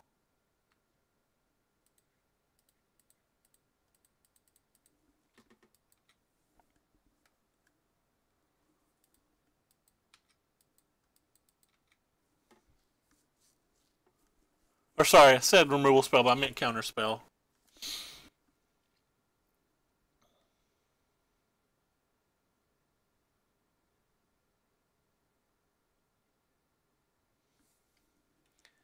Interesting. Wonder what's an opponent's hand.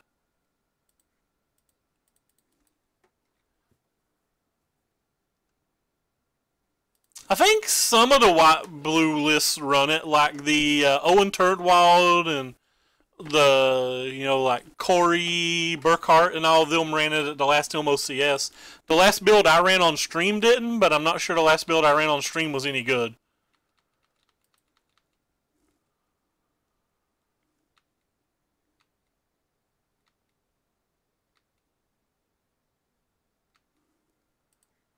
Green-black Constrictor does utilize it pretty good. I'm kind of like Heath in the fact that I want to kind of wait till the Pro Tour before I really lock in, but I want to get my team ready with a few different archetypes each. I assume I'm just going to be the default blue-white player on our team, even though I don't really want to play blue-white, but like, Rob's a good player and would play it well, but he's a slow player, and I'm afraid he would draw too often, and I don't think Sean has any interest in blue-white at all. The opponent flooded pretty bad that game. They got 3, 4, 5, like what, 6 total spells? They got 6 total spells in 18 draws. That's not very likely. Pretty unfortunate. No, not a fan of blue-white Teferi. The main reasons I'm not a fan of it is I believe all the white-black vehicle decks beat it. I believe the red-black vehicles decks with Beaumonts are favored versus it, and I think the ones without Beaumonts just need to make a few changes to beat it. I think all of the token decks are set up to where they can beat it. I think the blue-black mid-range deck still beats it. And I think the green-black... I think the mono-green whoop-ass deck is reasonable enough versus it that you're like not happy to play it. Like, and people like Derek, Misplaced Ginger, and them who are like really high on the leaderboard tell me that black green even beats it. So if all of that's true, the only decks that I'm really beating are I'm beating the mono green decks or the green black decks. You know, the whoop ass decks. I think I'm beating them, but I don't think I'm beating them by a lot. I think I'm beating all the green white mid range-ish decks, and I think I'm again barely beating all the token decks. So like it just seems like I'm fighting uphill.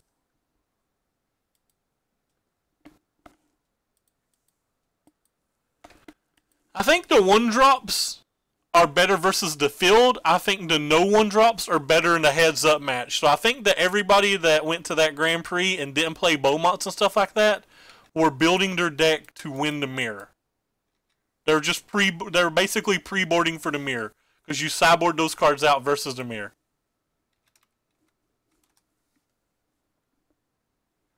Alright, so opponent's playing blue-white GPG. I imagine my win percentage versus this deck is next to 0.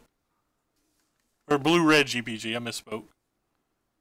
They could be playing Jeskai too, who knows. But just don't think it's that great of a deck, yeah. Pretty much. I've not had very good success with it. Like, I've had medium success with it. Like, I've cashed all the leagues I've played, but, like, the games felt like they were hard. They actually felt like they were harder than when Approach was in the format. I do have a Thrashing... we do have the 4 Thrashing Brontodons in our main deck, and we drew one of them off the start, so, like, that gives us a reasonable chance.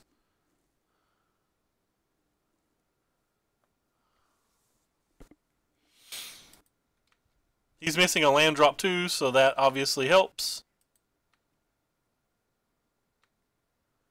Maybe he will block.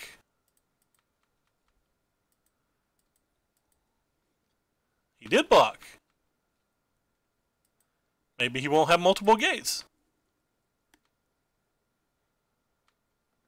1, 2, 3, 4, 5, 6. Boom. He is Jeskai, by the way. He's got Angel of Inventions and Inspiring Vantages in his deck. Hello, my name's the Thrashy BB.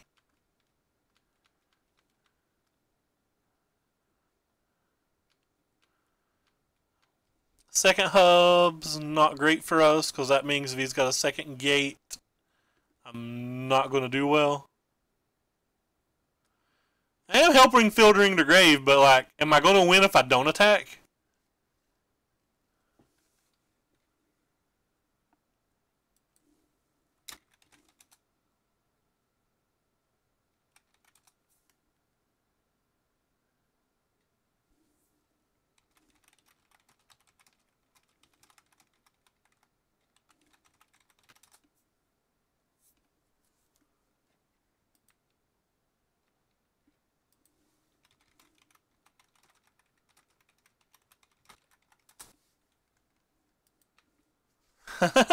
Opponent's not happy that we have a Thrashy B.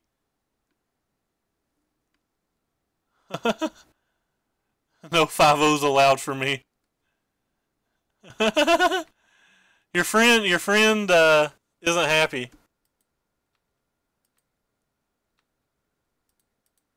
Should I tell him I'm playing 4 Dispossess in my sideboard too? Which would be a stone lie.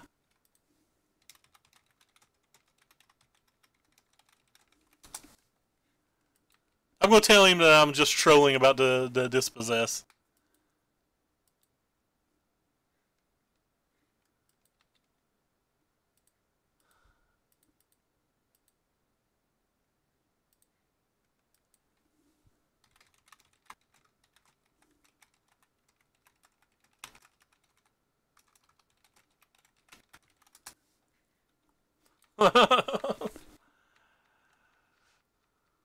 He has 4 4-0s in a row.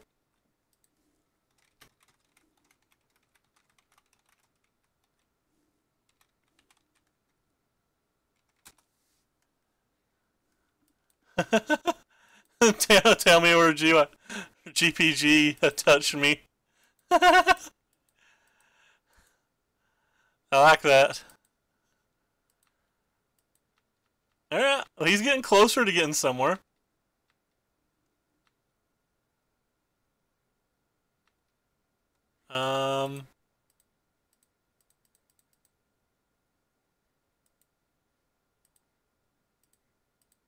This thing can attack, right?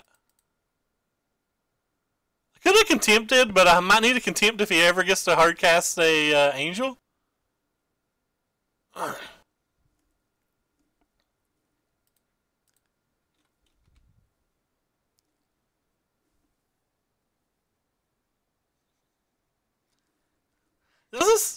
Doesn't sound like he's having a rough day, Guo. He says he's got 4-4-0s in a row.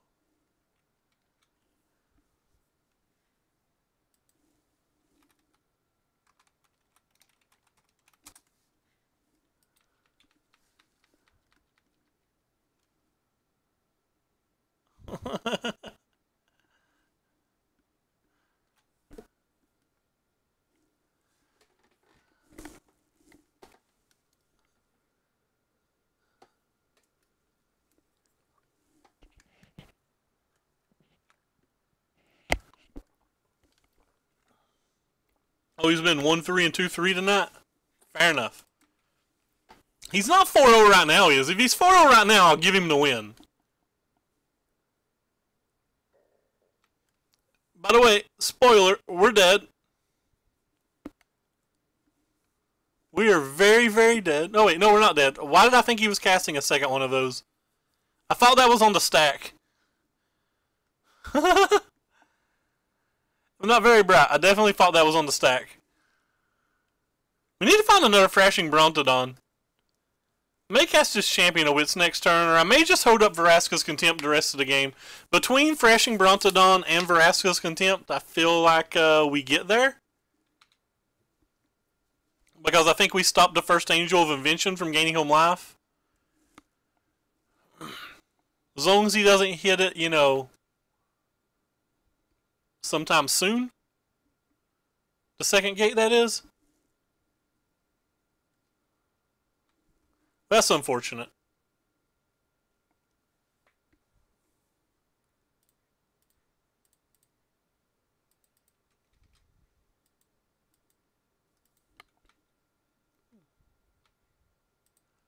Oh, he's gonna rage.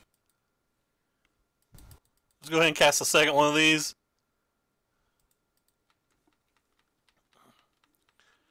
Alright, well, we found our other Brontodon. That's what we needed. He's 4-0, he can have the win. Our bot says he's 1-0, though. Oh, he did have the other gate. Unfortunate. Now he's got to find another gate.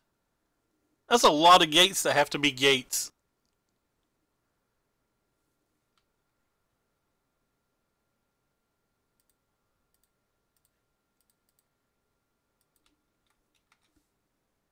Never didn't have it. Can we draw another one just like really rub it in? Or is that going too far? I feel like another one would go too far. Can my opponent not have 2x without deck manipulation at least? What is this? Just tapping for an X spell? Sure. Got a contempt too. We got things for days, brah. No blocky for you.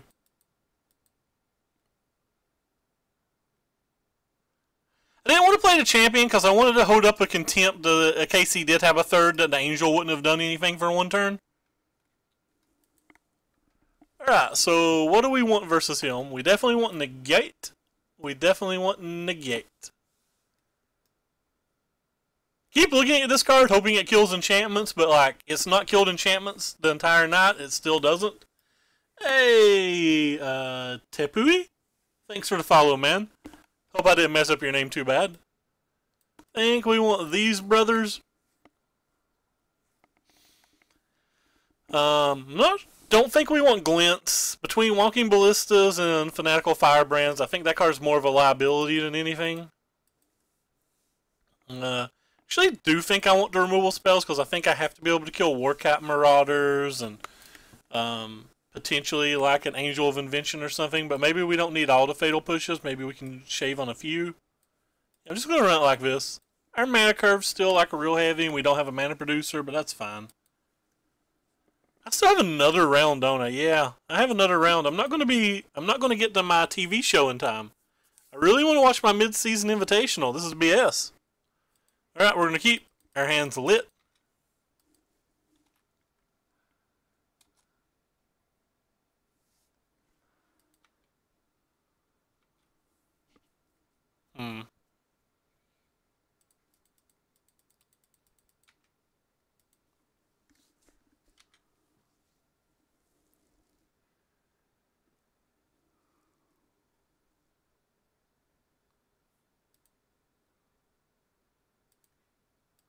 I'm just going to play this. That way you can't just beat us on the ground.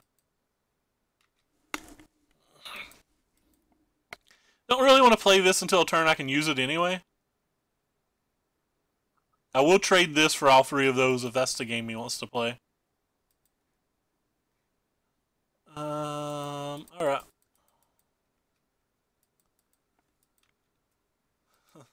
Double Thrashing Brontodon again without search. Don't think our opponent was happy about that last round, so maybe they won't be happy again. Whew. Lucky us that they didn't have a... what do you call it? A Skirk Prospector there?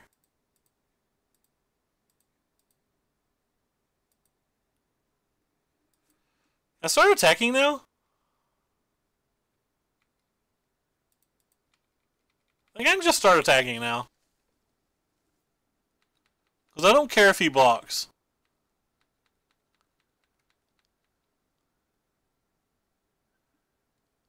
I also think I maybe should have just killed the gate there. Because now if he's got like another Fanatical Firebrand, I could have an issue.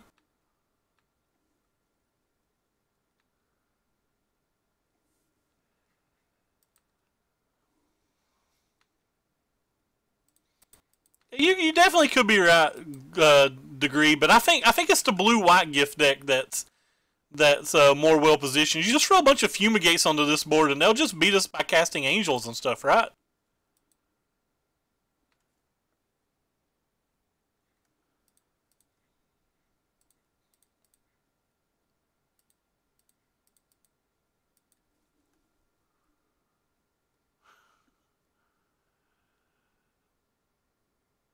He's easy to flip gate. We're just going to cast several Thrashing Brontodons.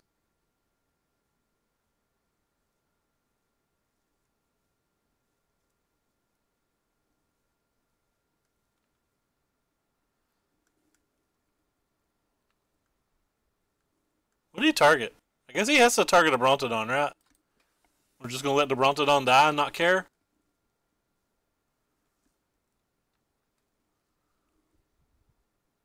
Wait.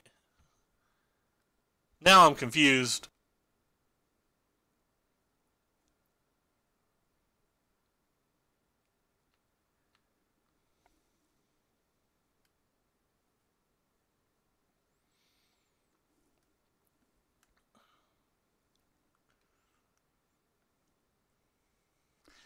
You're playing a bad blue-white control list, but you're playing a combo deck that has a bunch of 3 wins that can double as a control list, right?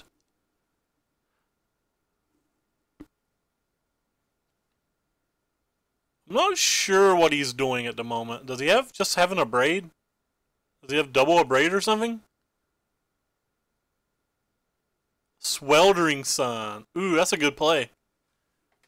And I don't have mana, so I'm just dead.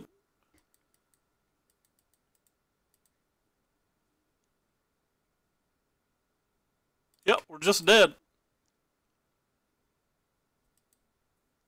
I think we're just going to run it back. If we were on to play that game, that wouldn't have worked because we would have had double mana open in that spot. Right, I guess we're going to keep this. It's a bit more on the medium side. Also, if our lands would come into play slightly less tapped. Or slightly less untapped. Third Brontodon wouldn't have been enough, though, would it? Because if we'd hit the third Brontodon, we would have already got slapped by the first angel, then we're not killing the second angel and we're getting slapped by it too. I don't know, maybe we could have made a comeback. Feels like it would have been hard to make a comeback because I think I would have had to hit multiple runners, but you could be right.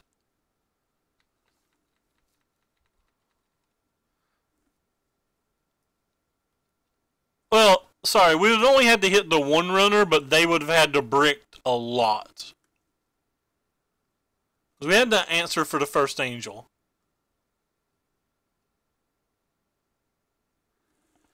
That's really good here.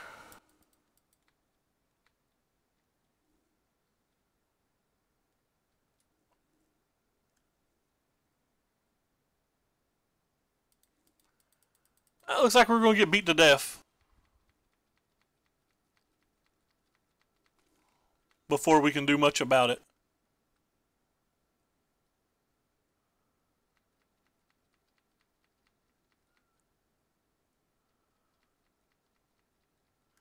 Kind of need that fetid pulse too, but like I feel like I have to cycle it.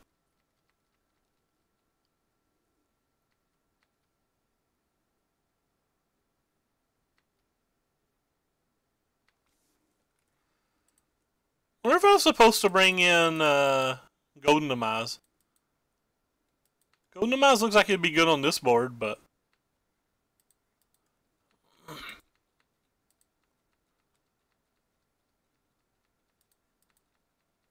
don't know if it's good overall.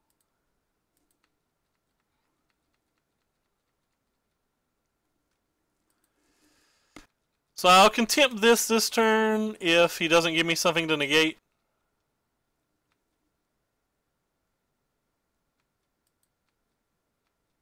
Or a better target to contempt. I mean, like if he plays a Siege Gang Commander or something, we'd contempt it instead. Well, it looks like we're going to contempt that, and that's really bad for us if we have to do that.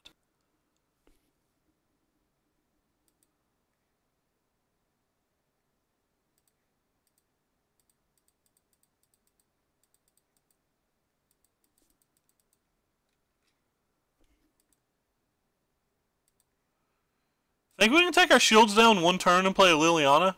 Or is that just too greedy?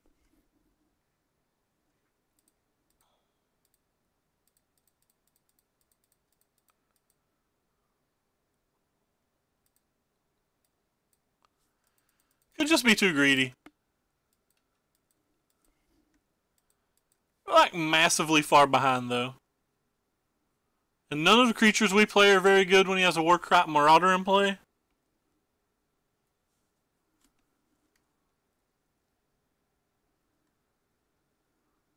Well, hopefully they don't get enough to go off here. Oh, they got enough to go off here. That's not too bad, though. That could have been a lot worse. It was actually almost best case scenario for us.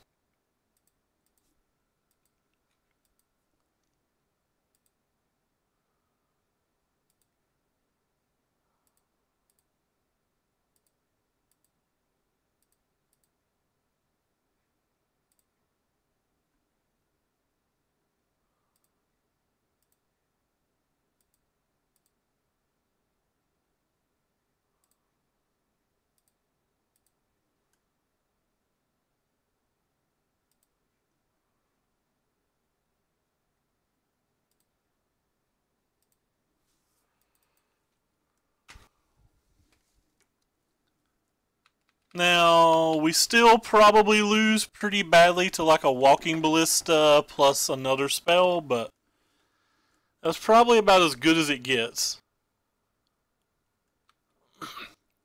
Yeah, that's not another spell, so that's fine for now.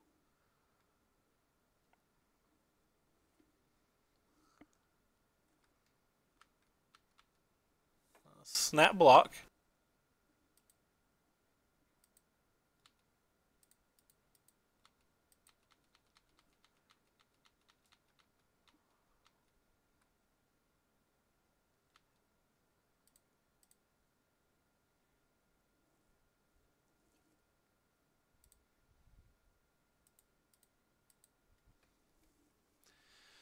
Okay, so opponent has 1, 2, 3 creatures in their graveyard. They didn't leave the Rivulet untapped, so I don't think I'm real worried about them going off again this turn, unless they're hard casting it. And to play around hard casting it takes multiple more turns. They do just hard cast it, they win though, so I guess there's no reason for us to play into that. They'd have to untap they'd have to get an untap land and have it. So maybe I should have just cast it because it's not real likely that they have both of those things.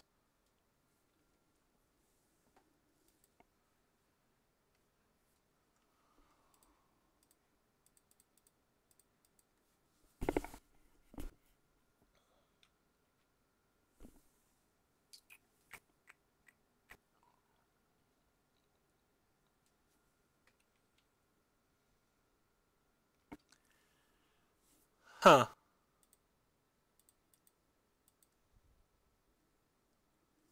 I think I just want to keep playing around that stuff while we can.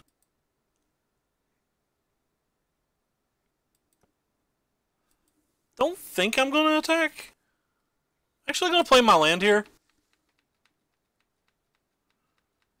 Because next turn, maybe we can get a negate to go with our champion or something.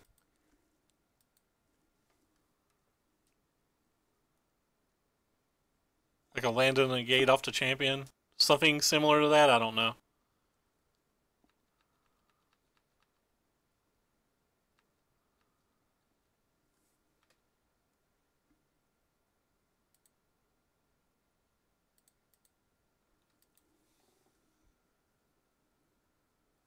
Alright.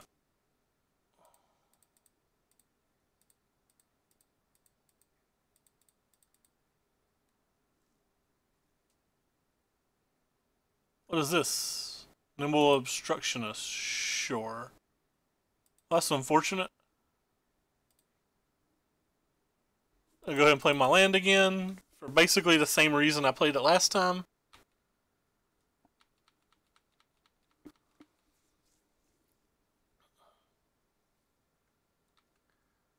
That's 7. Man, I've been worried about that Obstructionist just coming down as a 2/2. Alright, I'm taking 2 damage, I guess. Oh, he's attacking Liliana? Yeah, I don't care about Liliana. Yeah, he's got to kill himself.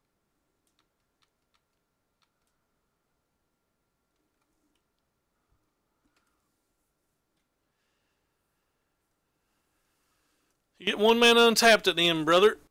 Brother Bear. Well, I thought he got 1 mana untapped at the end. Apparently he doesn't.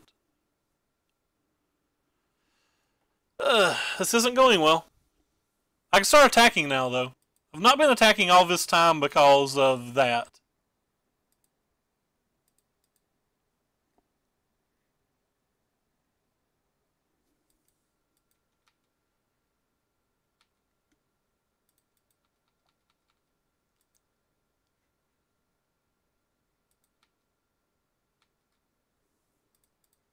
Let's start with this.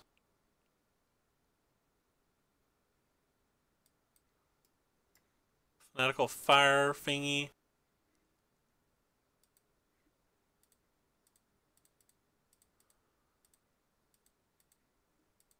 This game's kind of cool so far.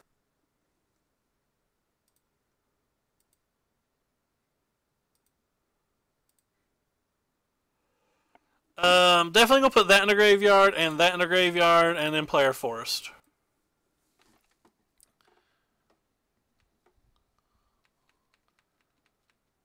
Very close to just start turning things sideways every turn. There's like a good chance that I just buy back Sir Choops this turn and turn everything I have sideways other than the Brontodon.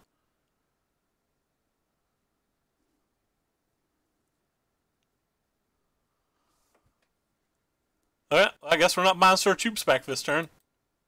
Got me. I was wrong. Not getting Sir Choops back. Oh, you drew another Fanatical Firebrand, so that's all his cards.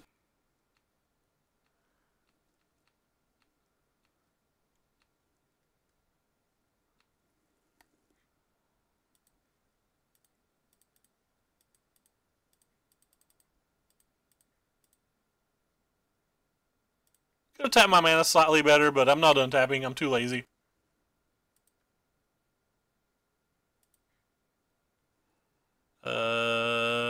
Get out of my jurisdiction.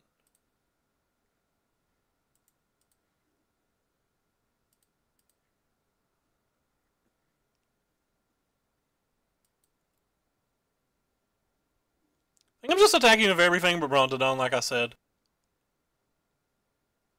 Don't care if he kills things. Don't care if he kills things at all. Our life total's super high. I no longer care about Liliana. We're adding more to the board with this, and we have a negate to make sure we can't get comboed. He's not going to beat us in one draw step, so.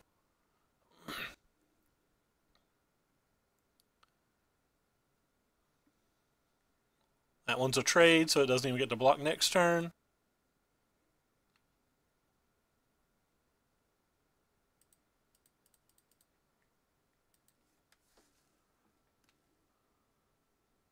Yeah, Brontodon's dead next turn, but that would leave him with 2 less blockers, right?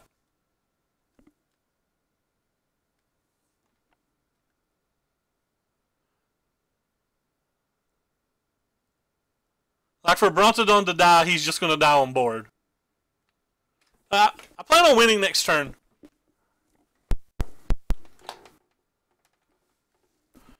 He doesn't even have double white mana for an angel, so we don't have to worry about that. Now just plan on winning next turn.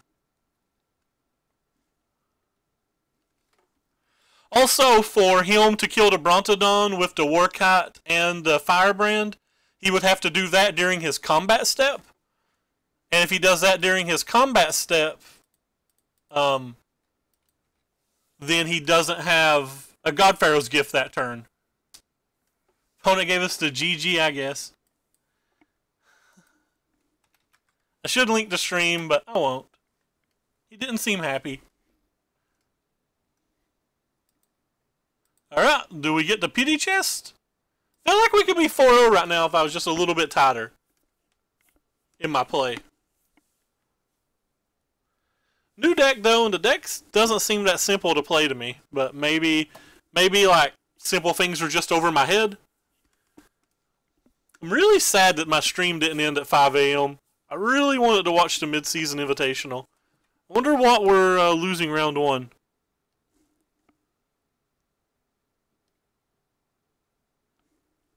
Or what round 1 match I'm not getting to watch.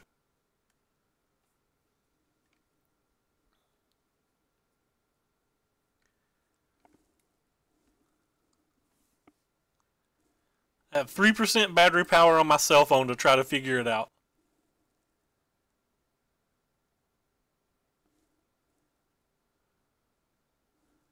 Come on, cell phone.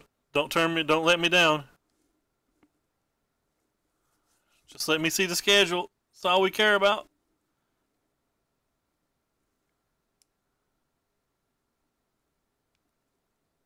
Nah, it's not showing the schedule. Rude AF, fam. Apparently I have a message from somebody, too. It is from somebody cool. My phone's dead. I can't read the message. That's hilarious. Mid-season Invitational is a League of Legends thing. This is the last day of the group stage. So the top 4, the playoff stage, gets decided tonight. Pretty excited for it.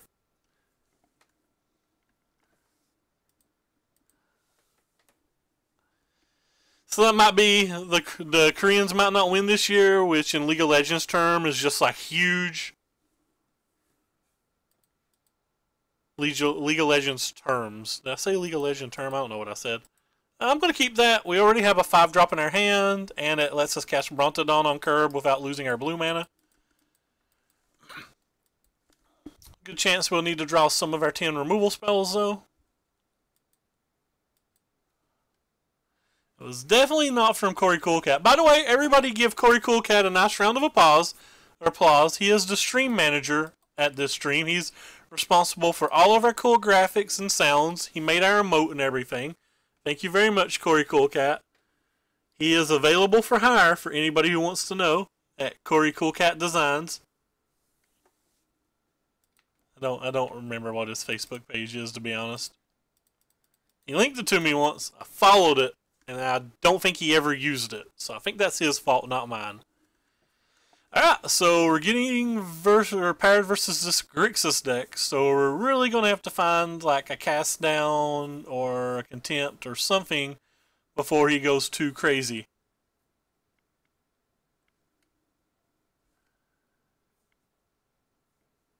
I said pause? When did I say pause?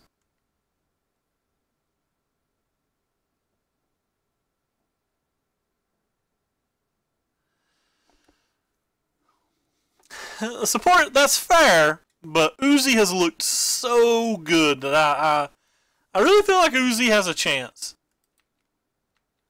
I feel like Uzi finally has a chance to be relevant.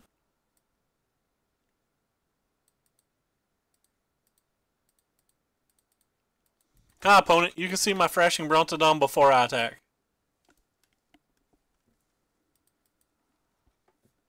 I think the top laner for Kingston's like pretty medium too. Oh. Oh.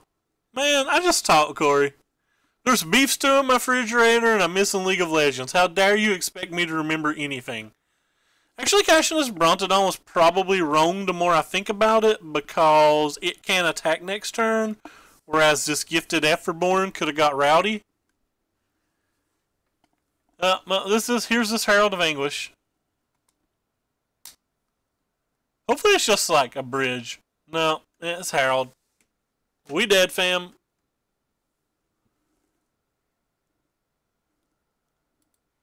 We dead, fam. So I'll get rid of you and hope that we draw. Ooh, so close. Maybe I should have played. I should have played this and this last turn, I guess. This is what we refer to as a play mistake, friendos.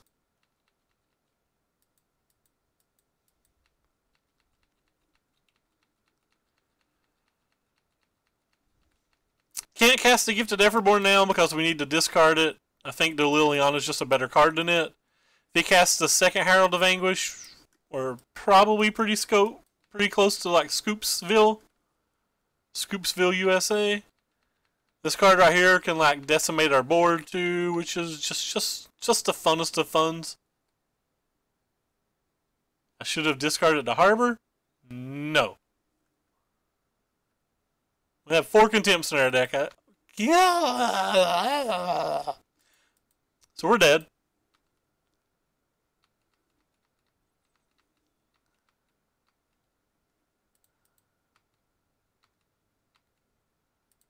I kill you.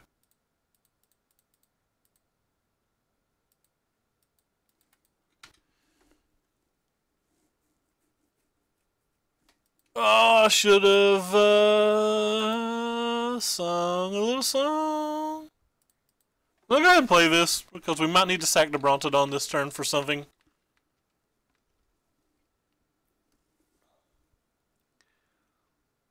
he's got another Herald of Anguish, the game's over. We can sideboard in some Golden Demises versus a deck like this.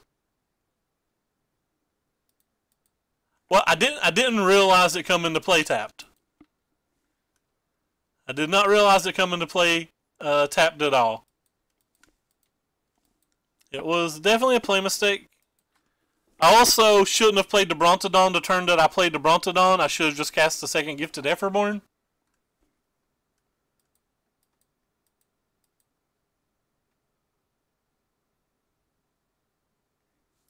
Boom. That's brutal.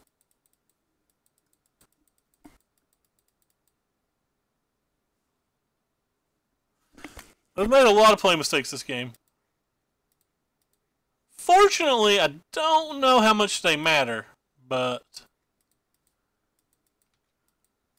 Like, there were still play mistakes. I just don't know if they're going to affect the total outcome of the game.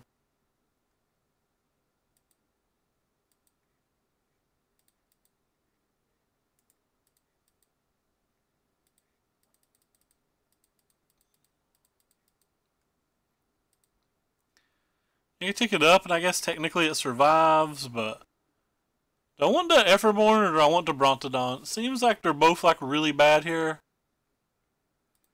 I guess the Brontodon deals with two things. Hey JJ, what's up, man? You should be in bed. Do you have a long day of the works tomorrow? No. Get out of here, Herald of Anguish. You are not our friend. Is this the one you can sack? Yes, that's the one they can sack. RIP. Why could this not be the one that they could not sack?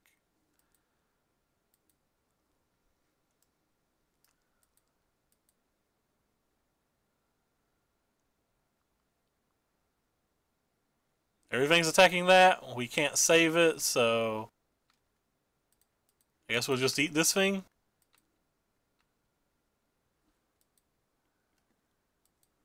Oh, this deck's sweet. If I draw a removal spell, maybe I can kill this? No, don't. Did you draw a Herald?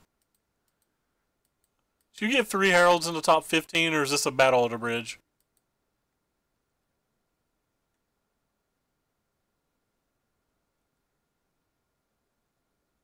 Okay, that's fine. 4 days off in a row? I have not ruined anything yet, I'm just considering it. I guess I'm just dead now. It's just like nothing I can really do.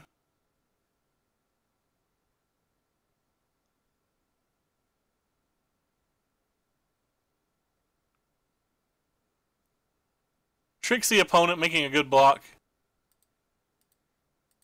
Still have to kill that thing or we're just dead on board. I don't actually have an out right now. So I don't know why we're not scooping.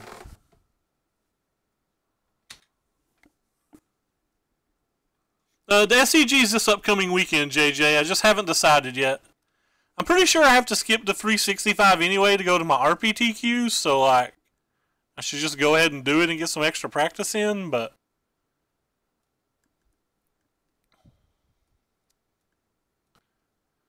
opponent's deck seems good. I wonder if this is an average draw from them, or like above average, or low, or like where it's at on the totem pole.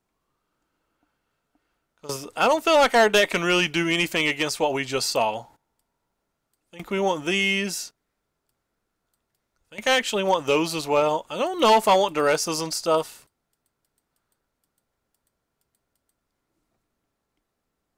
Hey Geo, what it is, my friend? Pretty sure I just don't want these at all. I don't think I care about any removal that doesn't actually kill a Herald. So that's their normal draw? That deck seems pretty good then if that's their normal draw.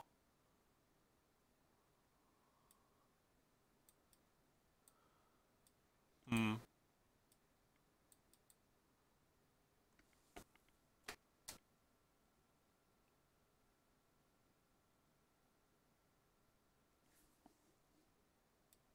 I think I'm going to dump these.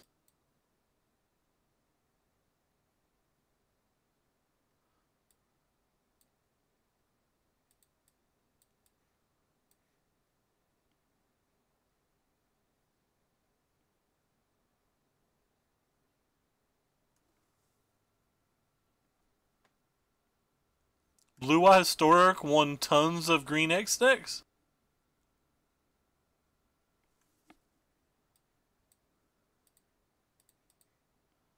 Does Blue Eye Historic beat the Red Black decks? And Black Green Constrictor? Ugh. Alright, I guess we keep this hand. Seems good enough. Don't get one card, one Herald, you fall over dead. Fair enough.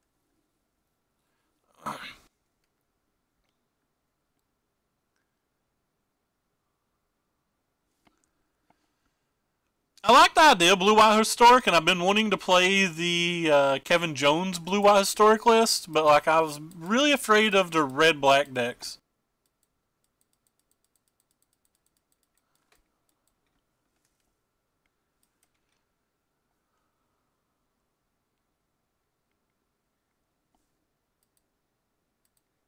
Ooh. What you gonna do when the gifted Efferborn runs wild on you, friendo? Well, we can actually curve this game. Am I supposed to just play Thrashing Brontodon because it attacks better? I think I'm going to, whether I'm supposed to or not. Like, I'm pretty terrified by our opponent's deck.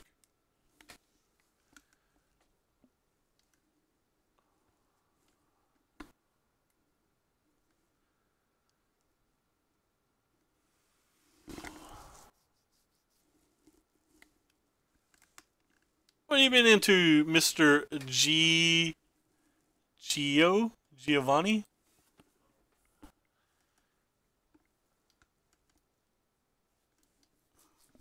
Ah! I didn't expect that. Is my deck the type of deck that Contraband Kingpin's good versus? I guess you get to scry a bunch with it. Just would have thought that would have been a great deck versus me. I guess it does block a lot of our bros.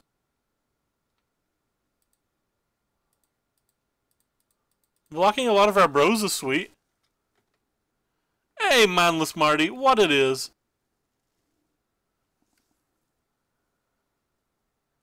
Maybe since it blocks this bro, I was just supposed to play champion.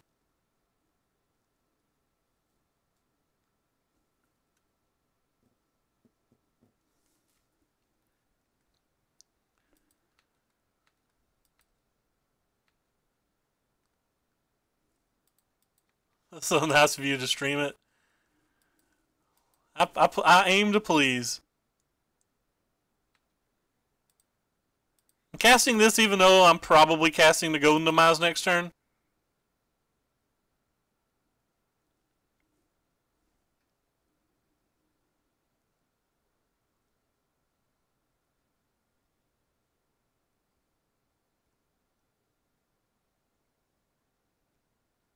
Assuming that we hit black mana, which is the main reason I'm casting the Champion of Wits. I guess I should be more specific before somebody types in chat, "You ain't got the black, friend." Wait, what is this? That's not an artifact, friendo. Alright, so opponent's got a Metallic Rebuke in hand to worry about.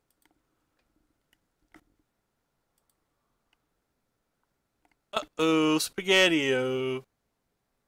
Alright, I guess we're going to get rid of you. And I guess we're going to get rid of you then.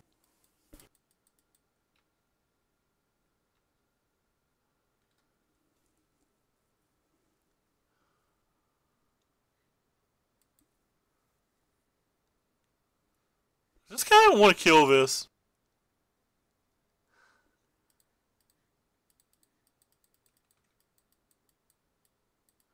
I might be more hesitant about killing that if I actually had the black mana for the Golden Demise. And I don't know why that matters, but my mind works in mysterious ways. Just mysterious. The hell's that thing? Oh, that thing's Servo Maker Extraordinaire. Making you servos extraordinarily. That's disappointing. I don't know if you guys noticed, but my opponent's doing a little thing I like to call wrecking me. I still have to find another black mana. This is the first game tonight that like mana's been a real issue though, right?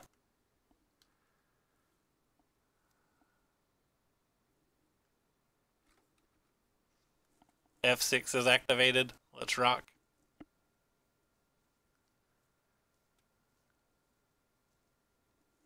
Bring it. Send that Contraband Kingpin on over, Red Rover.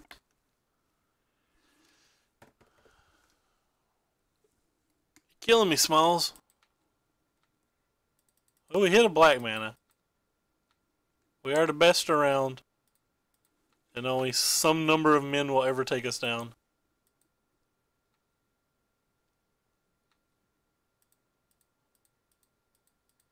play you two, so that they can get that rebuke before we have to play a relevant spell. Short.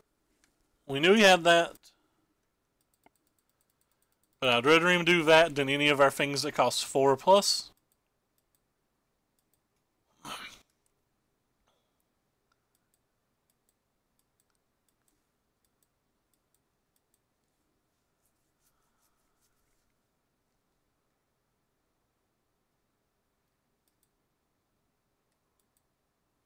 Wah, wah, wah. Please don't have a second. You get to scry for Fopters? For some reason I thought this was cast. Yes, I realized he's actually played servos and stuff earlier this game. I just wasn't paying enough attention. So take care, Proto. I'd say we're shortly coming to a conclusion anyway. No, don't attack with that. That's the one thing I need you to not attack with, friendo. Friendo.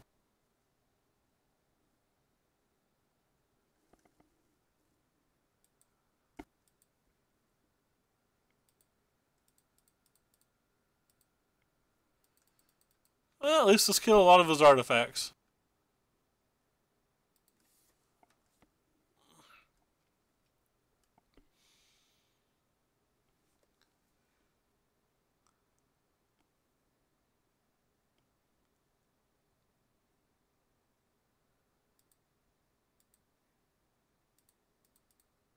That's not the right mana at all.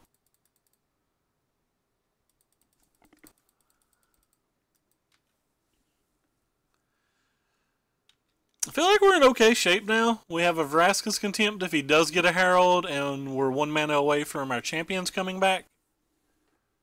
But he has a lot of life total, and he's got multiple cards in his hand that he's not casting. So there's a good chance one of them's like a Herald and one of them's like a counterspell or something.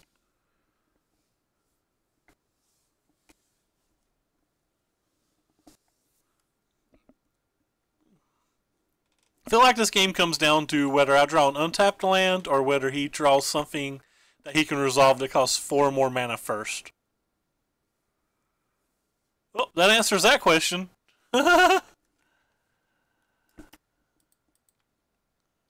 And we didn't draw our land either. Unfortunate, fam. And it turned that thing into an artifact. That card's really sweet in his deck. See you, Gifted Efferborn. You will be missed, my friend.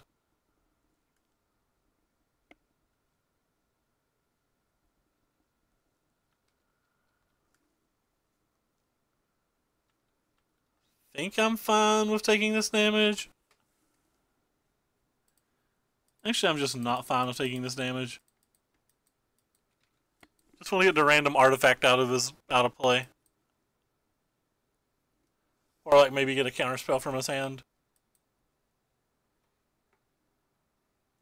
Does it come back as an artifact? Nope, sweet. Oh, this isn't Eldest Reborn. I was thinking this was Eldest Reborn. I didn't have 7 lands. This land come into play tapped. Aw, wrecked. He had a Karn all this time, or did he just draw it? Who knows?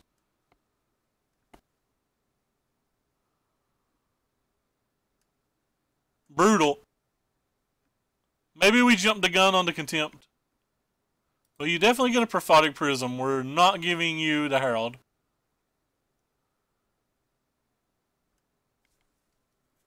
Just not now, not ever.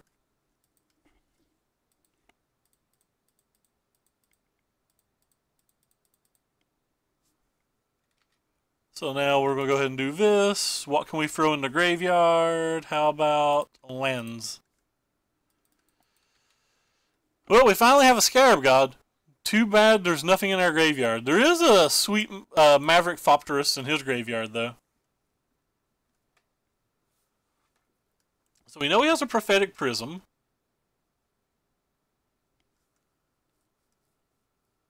Is he going to have something else to stop this champion, or are we going to actually get to peg Karn?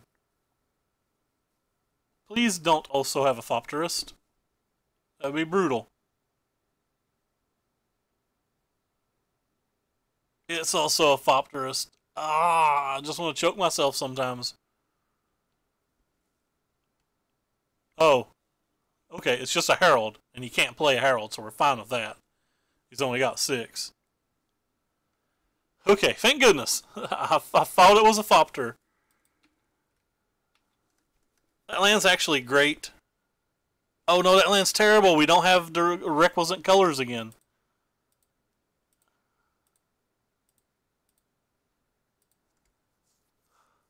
That land is terrible. We don't have the right colors, friends.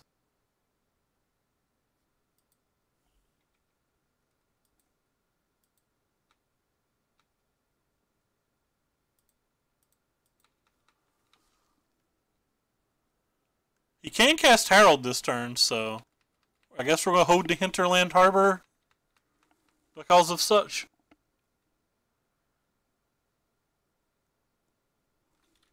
Let's casually press F6.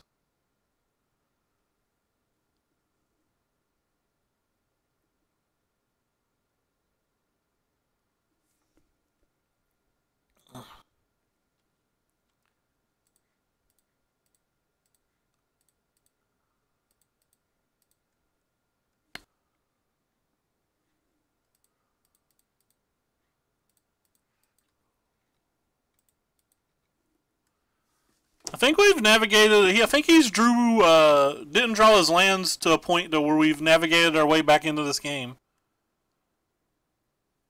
Might have to rethink how we sideboard because what we did not seem good, did it? What we did there just did not seem very good. Maybe Carnage Tyrant's just ambitious. 525 test. Maybe I want these duresses. He has some number of counter spells. He's got Karns. Getting a Prophetic Prism and stuff is actually just probably relevant. Huh.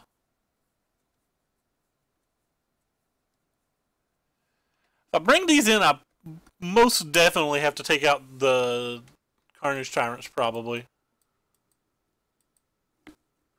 Still last card we take out if we do all this.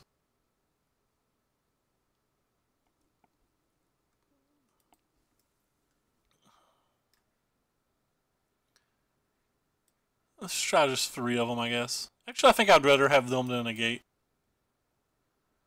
Just don't actually think I want the negates on the draw at all, so let's leave 1 Carney in. Alright, here we go. Game 3. 3-2. Playing for the Pity Trophy. This hand is not good, so I think I have to play it. But I think I have to keep it. Yeah, especially if I'm on a mulligan, I think I have to keep the double duress hand. Oh, you mulliganed again? I don't know if Blood Tyrant's very good. He gets to play like a lot of attacky things. I think I'm going to play this one first. I think Cast Down's one of my best answers to his 5/5. And his 5/5's the card in his deck I'm most afraid of. Like his 5/5 and Karns. There's a Sky Sovereign and a bunch of Fatal Pushes. Alright, so now it's going to be which one of us draws lands, because our hand is insane, and his hand is not good, so. Like, his hand's very bad, and our hand is absolutely stellar. We both hit a land on the first draw step. He hit a servo thingy.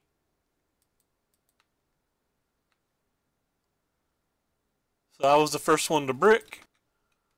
I don't care about him contempting this, so I'm definitely not willing to sack it, or not willing to cast the duress to try to protect it. He had another land. It's unfortunate. We bricked on another land. Hopefully he doesn't block here.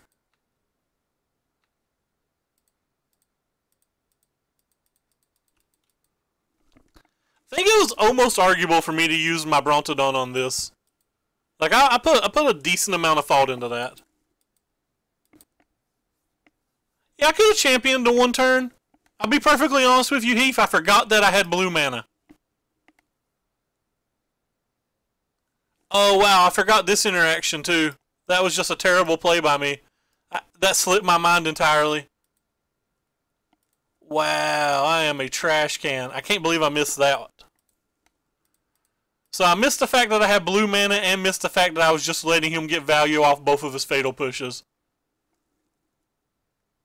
Oh gosh, that was bad. I think I was tunnel visioning this Gonti so much, but now we're 15 cards down and we don't even have a 4th land, so I guess we just can't win like this. Our opponent's definitely drone better than us too down this line. He's like drone a lot better. It's actually offensive how well he's drone. And he's got that card. I think our opponent's like basically demonic tutored while we've just never hit another land.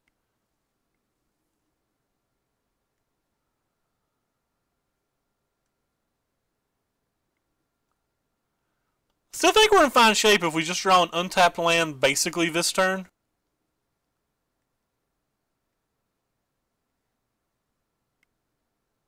It's a pretty easy block.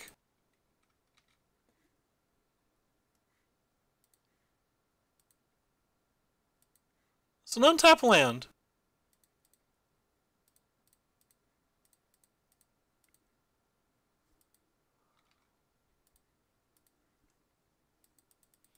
Yeah, I definitely punted this game really badly too. Like, even though I feel like our opponent's drawn better than us, I don't feel like we should have ever been in a position that him drawing better mattered. Because I feel like I shouldn't have thrown that second Brontodon away. I should have played my champion. I just played real bad. That's a good draw too in this spot.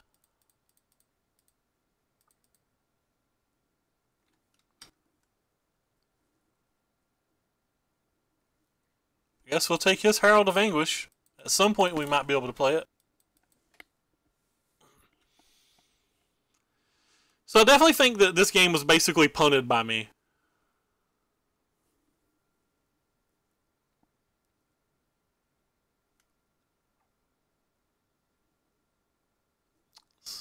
I'm just going to attack with both of my things.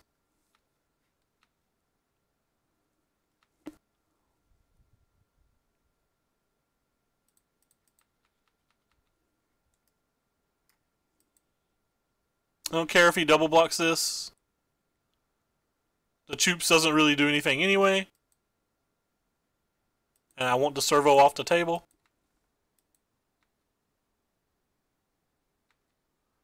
It's probably not worth it, but we can't target his land, so we didn't have another option. That was like the only thing we could get. You can't get a land from Gonti. Like I can pick it, but I can never play it. Oh, his last card was a Metallic Rebuke too? Alright, opponent. Draw like one land, please. Just have a land this turn, so that I'm still in this game.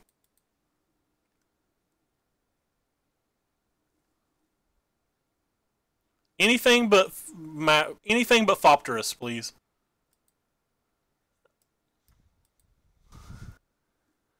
Like all I can say is just anything but this card, and they have that card. And they scry to the top, so.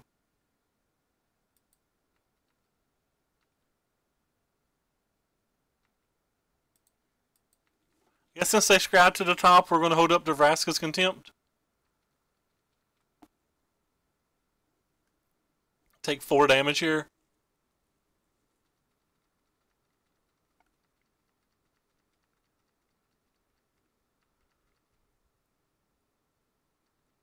Wow, they really just drew another counterspell?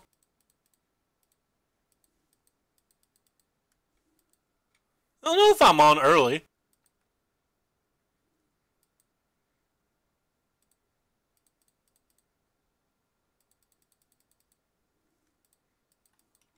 It's kind of weird. They left something on top and then they just didn't play it. What could it be? Is it just Karn again? This league's just going a really long time. We're over 2.5 hours into this league.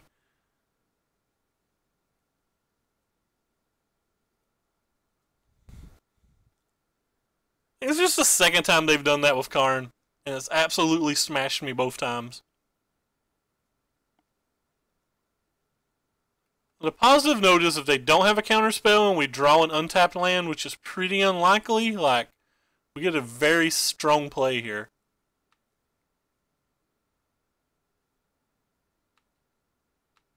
Well, we didn't get the land, so... wrecked? I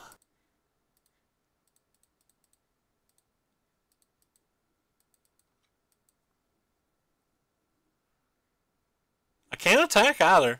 I just have to take 3 more damage. If I attack with this, they just take it and attack back for more. So like I lose damage. They literally put a card on top a while ago, so I can't imagine what it would be. I've not been to bed yet. Runner Karns. This is ridiculous. Guo, it's not been great. This is honestly ridiculous at this point.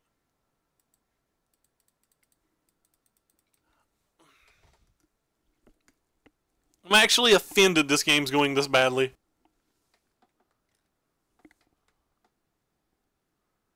We're just dead. We have no out now. I think this is a game I would have played or won had I just played slightly better. I think all 3 rounds that I've lost, I would have won had I just played better. And on top of that, I feel like I've got close to the unluckiest I've ever been in this particular match on top of everything else. Based on like the start of the match when we cast duress on him. Alright, we have no out. Oh, it's so annoying. I don't get tilted too often, but I'm pretty tilted about that loss.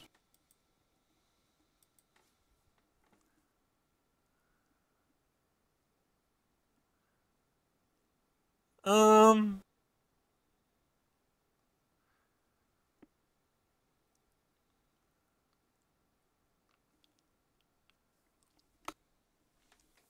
guess Golden Demise gives us another turn, but I guess it depends on what he saved.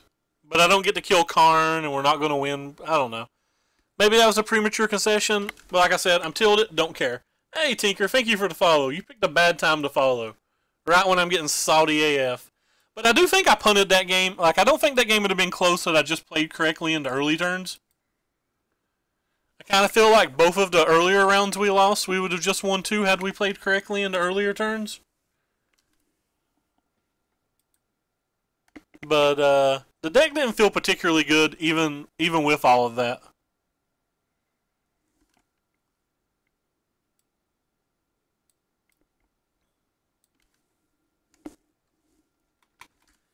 Anyway, so we got absolutely smashed. Getting smashed is fun. Oh wow, accidentally closed my tool. Fine, I'll close this one too. But anyway, we're going to hop off here tonight and go watch the Mid-Season Invitational, eat us some beef stew. Thank you guys so much for coming by. Thank you so much for following, and we'll be back tomorrow playing something. Hopefully, we won't be as salty. Take care, everybody. Appreciate you guys stopping by.